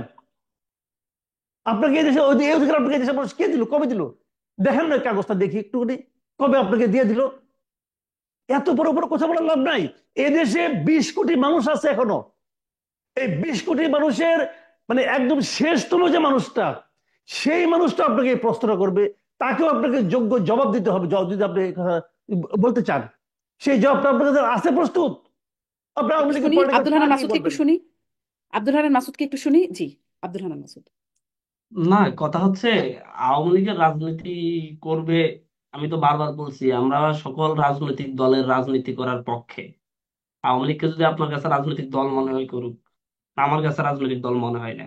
আমি অন্তত এই কথা বলতে পারবো, শহীদ আহত যারা হয়েছে তাদের পরিবারের কেউ এটাকে রাজনৈতিক দল হিসেবে মানে না, রাজনৈতিক দল হিসেবে বিশ্বাস করে না। আপনি করতে পারেন, অন্য কোনো রাজনৈতিক দল করতে পারে, এক একজন নিজেদের ভাষাগত জায়গা থেকে, নিজেদের উদ্বৃত্তির জায়গা থেকে মনে করতে পারে, তাহলে আসুক।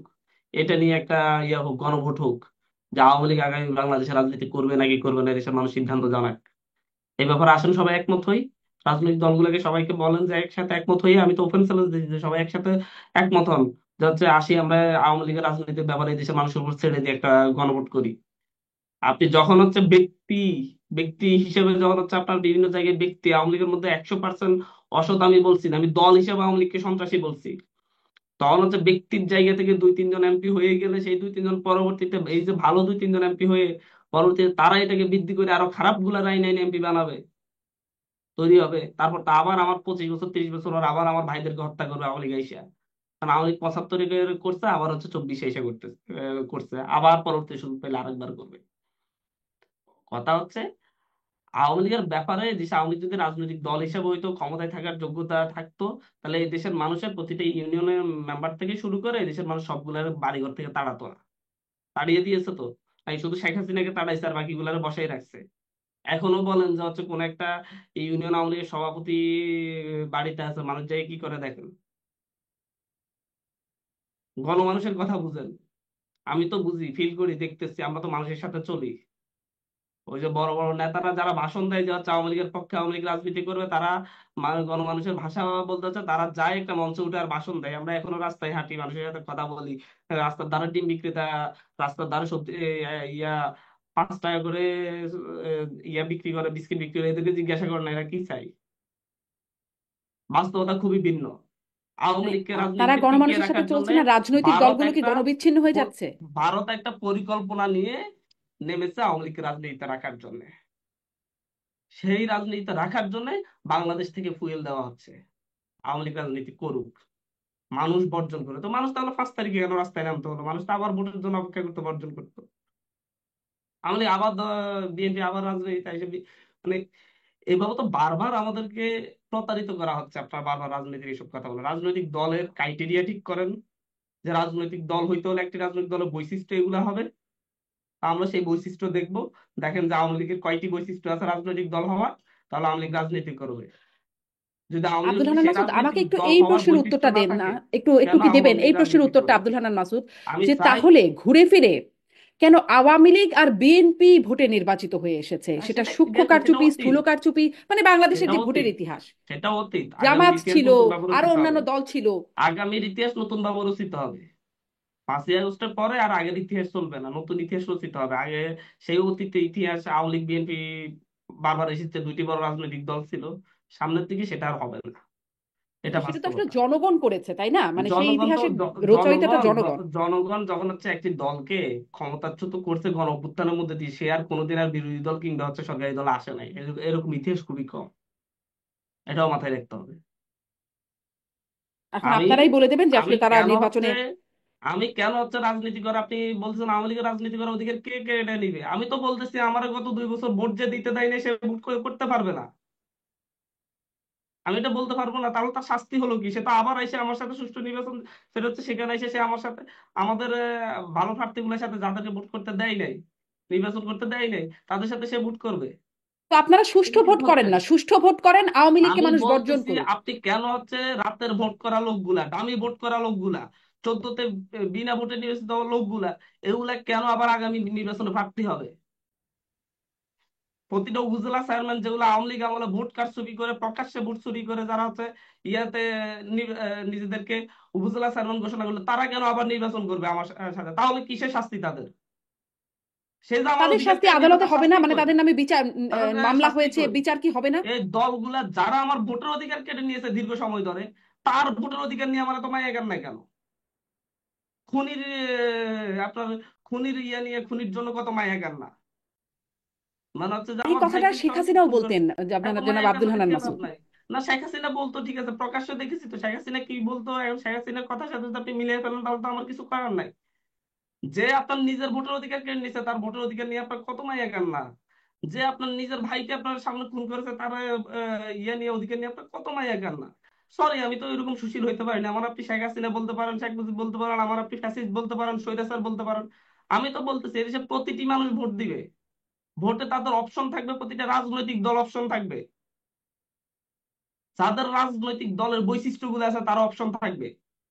আওয়ামী লীগ যদি সেই রাজনৈতিক দলের বৈশিষ্ট্য জি, তাহলে ক্রাইটেরিয়া যদি একদম পূরণ সহজ করে প্রশ্ন, তাহলে আওয়ামী লীগ আব্দুল হান্নান থাকবে। মাসুদ, তাহলে কি আপনারা রাজনৈতিক দলের বৈশিষ্ট্য কি হবে সেটি একটা নির্ধারণ করবেন? মানে একটা আইন তো লাগবে, অলরেডি কিছু একটা তো লাগবে। অলরেডি একটা যে একটা বিষয় তো আছে। রাজনৈতিক দলের একটা বৈশিষ্ট্য তো আছে, সেই বৈশিষ্ট্যগুলো তালিকা করে বলেন না যে আওয়ামী লীগ কোন নিবন্ধিত রাজনৈতিক বৈশিষ্ট্য দল কাদের আওয়ামী আছে লীগ, এটা। নিবন্ধিত হওয়ার জন্য কি কি লাগে? সেই ভোটের বৈশিষ্ট্য অধিকার অনুযায়ী কেড়ে নিতে হয়েছে। পারবে এমন কিছু তো নাই, নাকি আছে? নাকি মানুষ হত্যা করতে পারবে? গণহত্যা করলে তারা কি আর রাজনৈতিক দল থাকে? তারা তো সন্ত্রাসী সংগঠন হয়ে যায়। গণহত্যার বিচার তো এখনো করে ফেলতে পারেন নাই, মানে উম, বিচার করার পরে আপনারা আপনি বলতেই পারেন যে আপনি বিচারে চোখের প্রমাণিত। সামনে, বিচার তো হচ্ছে আপনার চোখের সামনে হত্যাকাণ্ড হয়েছে, আপনি দেখেছেন, মানুষ এখনো ভুলে নাই, এখনো আহত 20,000, এখনো হাত পা ছাড়া চলাচল করতেছে, আপনি তারপরে এখনো গণহত্যাকারী মনে হচ্ছে না আপনার কাছে? আর ওই এলাকা তো বিচার হোক।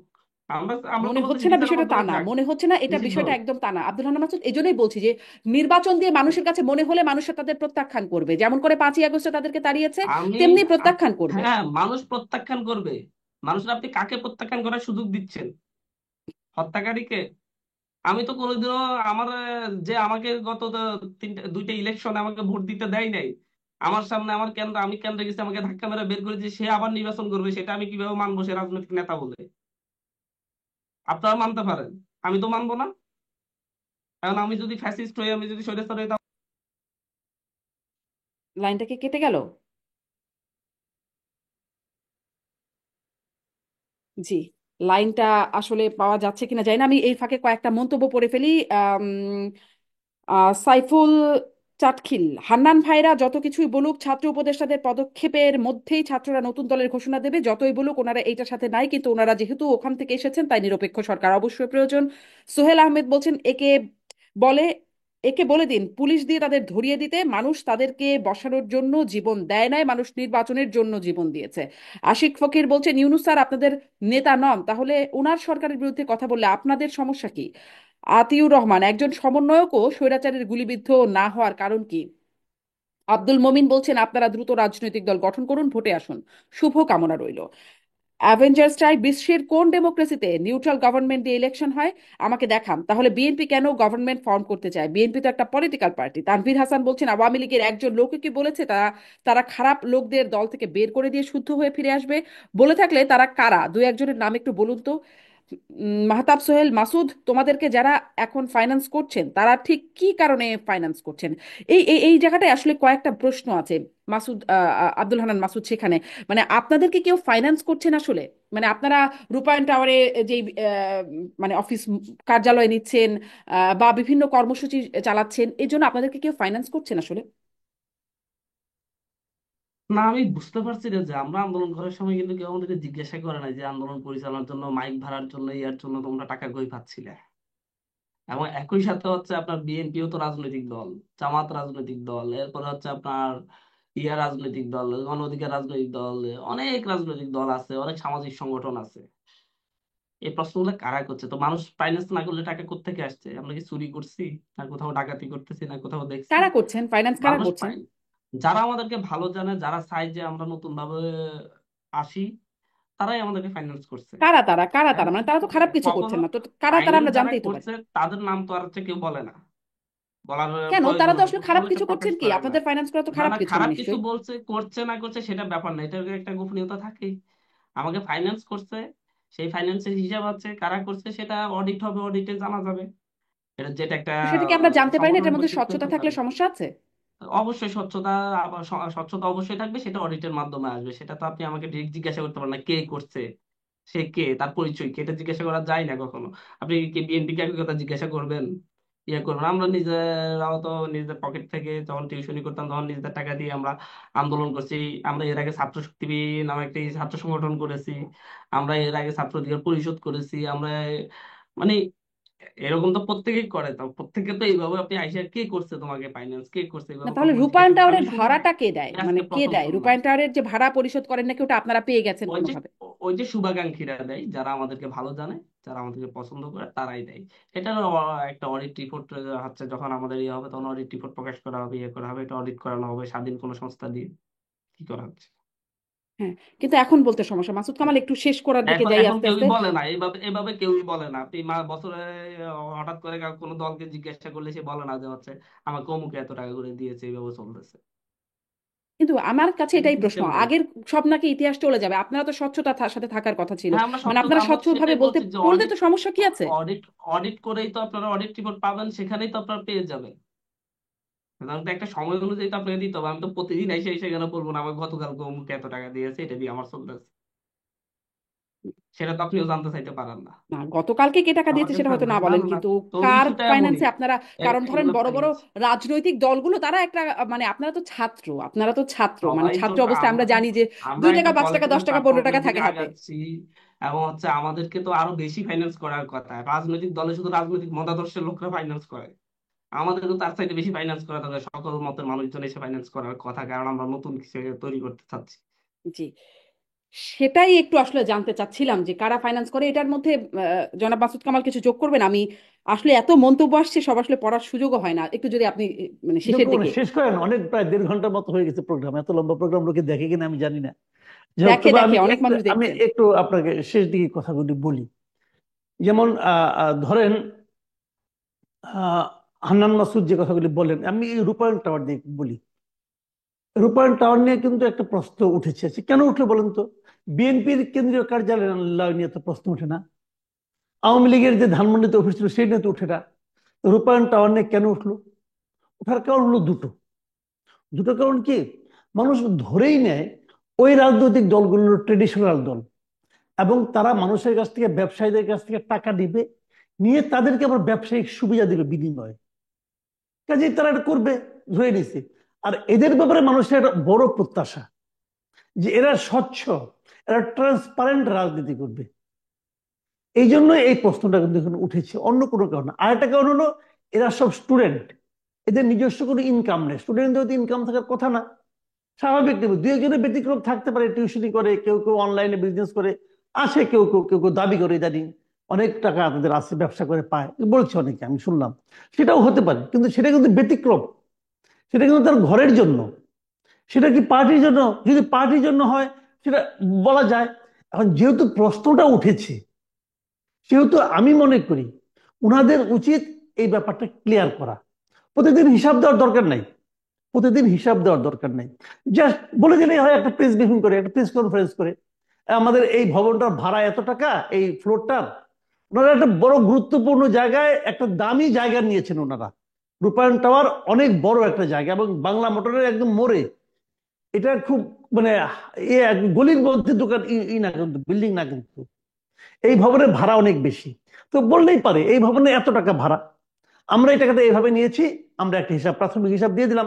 এটা বলে দিলে কি হয়, অন্য কোনো কারণ না কিন্তু, বলে দিলে যেটা হয়, বলা যায়, কিন্তু বলা যায়।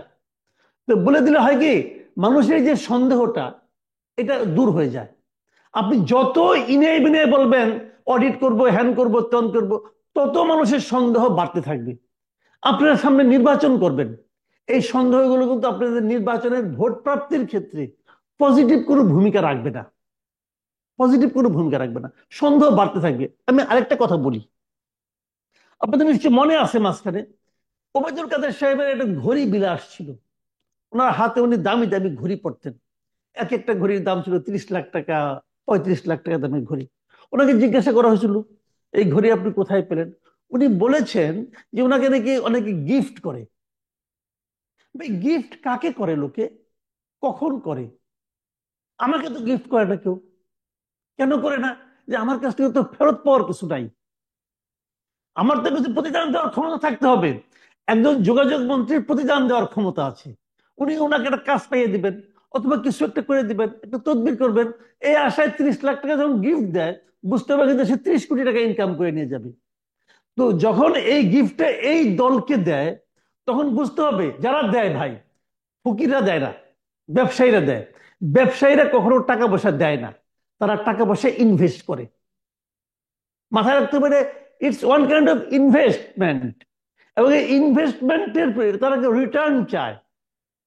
তো রিটার্ন তো যারা দেওয়ার প্রতিশ্রুতি হয় দিয়েছে, অথবা পেয়েছে, অথবা এক ধরনের কৃতজ্ঞতার পাশে আবদ্ধ হয়েছে, এই যে বলে না ক্যাশ অর কাইন্ড, কিছু তো একটা হবে। তো এই সন্দেহগুলো কিন্তু তৈরি হয়। আমি বলছি না ওনারা এত দ্রুত পৌঁছে গেছে, এটা আমি বলি না। বাট আমি বলি লোকে যেন বিশ্বাস করতে পারে, লোকে যেন সন্দেহ না করে, এই জন্য ওনাদের উচিত হবে দ্রুত একটা প্রেস কনফারেন্স করে সব জানিয়ে দেওয়া, এই ভবনটা আমরা এত টাকা ভাড়া দেই প্রতি মাসে, এই টাকাটা আমাদের প্রাথমিকভাবে এই জায়গা থেকে এসেছে। দু একজনের নামও বলো, যদি কেউ বলে ভাই আমার নাম বললো না, তখন বুঝতে হবে তোমার মধ্যে তাহলে ঝামেলা আছে। এখন ধরেন আমি একটা উদাহরণ দিয়ে বলি, 10 জন ব্যবসায়ীর নাম সরকার দিয়েছে, যে 10 জন দেশ থেকে বিপুল অঙ্কের অর্থ পাচার করেছে, তাই না? এস আলম আছে, বসুন্ধরা গ্রুপ আছে, সালমান রহমান আছে, অপসনিন আছে, আছে তো অনেকগুলো, অপসনিন না, সরি অপসনিন না, ওবায়দুল করিম সাহেবের যে গ্রুপটা, ওই গ্রুপটা আছে। এরকম 10-12টা গ্রুপ আছে, 10টা গ্রুপের কথা আছে। আমি যদি এখন, যেহেতু আপনার নাম বলছেন না, তাহলে আমি যদি বলি এইখান থেকে কেউ আপনাকে টাকাটা দিচ্ছে, তা আপনি কি জবাব দিবেন? তারা দিছে, তাদেরকে সাপোর্ট দেওয়ার জন্য দিছে। বসুন্ধরা কি এটা করতেছে না? বসুন্ধরা গ্রুপ তো বিএনপির লোকজন কিনে তার অফিসে নিয়ে চাকরি দিচ্ছে, তাদেরকে সাপোর্ট দেওয়ার জন্য দিয়েছে। আমি তো এখনো শুনেছি যে আপনার এই বৈষম্য বিরোধী ছাত্র আন্দোলনেরও কেউ কেউ ওই বসুন্ধরা অফিসে গিয়েছে। সেটা শোনা কথা, না হইতে পারে, আমি জানি না, শুনেছি আমি। তাহলে এগুলো তো হচ্ছে ভাই। এই সন্দেহগুলো কিছুই থাকতো না যদি আপনার প্রকাশ করার সৎসাহস থাকতো। আপনি এড়িয়ে মানে এখন তো খালি এড়িয়ে যাচ্ছেন। তো এড়িয়ে যাওয়ার অর্থ হলো যে আপনাদের মধ্যে কিছু একটা আছে যা আপনারা বলার, উচ্চারণ করার আপনার সাহস নাই। আমরা তো এই ধরনের পলিটিক্যাল পার্টি চাই না। তাহলে তো ট্র্যাডিশনাল পার্টির সঙ্গে আপনাদের পার্থক্যটা কি? আমরা তো আপনাদেরকে ভালোবাসতে চাই, তো ভালোবাসার সুযোগটা আমাদেরকে দেন। সেই সুযোগটা কোথায়? তো এই সমস্ত প্রশ্নগুলি কিন্তু ভাই উঠবে আগামীতে। সামনে ইলেকশন, আরো গুরুতর। আমি ওনাদেরকে আশা করব যে আপনি বলেন, আপনি আমাকে অনেকে বলে ভাই তোমার কি income?" আমি বলছি, আসেন আমি আমার ইনকাম সব খবর দিয়ে দিচ্ছি, আমাকে জিজ্ঞাসা করে বলে দেবো আমার কি কি ইনকাম আছে। কারণ আমি ট্রান্সপারেন্ট, আমি জানি আমি কি করেছি, আমি জানি আমার কি আয়। আমি বলতে পারবো আমার শার্টের দাম কত, আমি বলতে পারবো আমার প্যান্টের দাম কত, আমি বলতে পারবো, কারণ আমি ট্রান্সপারেন্ট। আমি বলতে পারবো এই টাকাটা কোথেকে আসছে, আপনি বলতে পারবেন না কেন? আমার গিফট দিল, আমি বলতে পারি আমাকে এটা একজন গিফট দিছে। ইদানিং গিফট কেউ দেয় কিন্তু খুব কম, কম দামি গিফট দেয়। তো এটা তো হতেই পারে ভাই, তো কোনো সমস্যা নাই, তো বলেন না, বলে দেন। জি, আমরা শেষ করি। আব্দুল হান্নান মাসুদ, আপনাদের কাছে আসলে অনেক আশা আছে, অনেক শুভ কামনাও আপনাদের জন্য আছে, সেজন্যই আপনাদের বিষয়ে নানান প্রশ্ন ওঠে। আপনি যদি একদম শেষ লাইনে কিছু বলতে চান, আমরা অনুষ্ঠান শেষের দিকে চলে এসেছি, একদম শেষ না করে দেবো। আপনার ভাই শেষ খুব বক্তব্য। ভাই খুব ভালো ইয়ে করছেন। আমাদেরও এটা একটা প্ল্যানিং আছে। আমরা অতি দ্রুতই আমরা নিজেরাই এই বিষয়গুলো নিয়ে সরাসরি আমরা এটাগুলো জানাবো।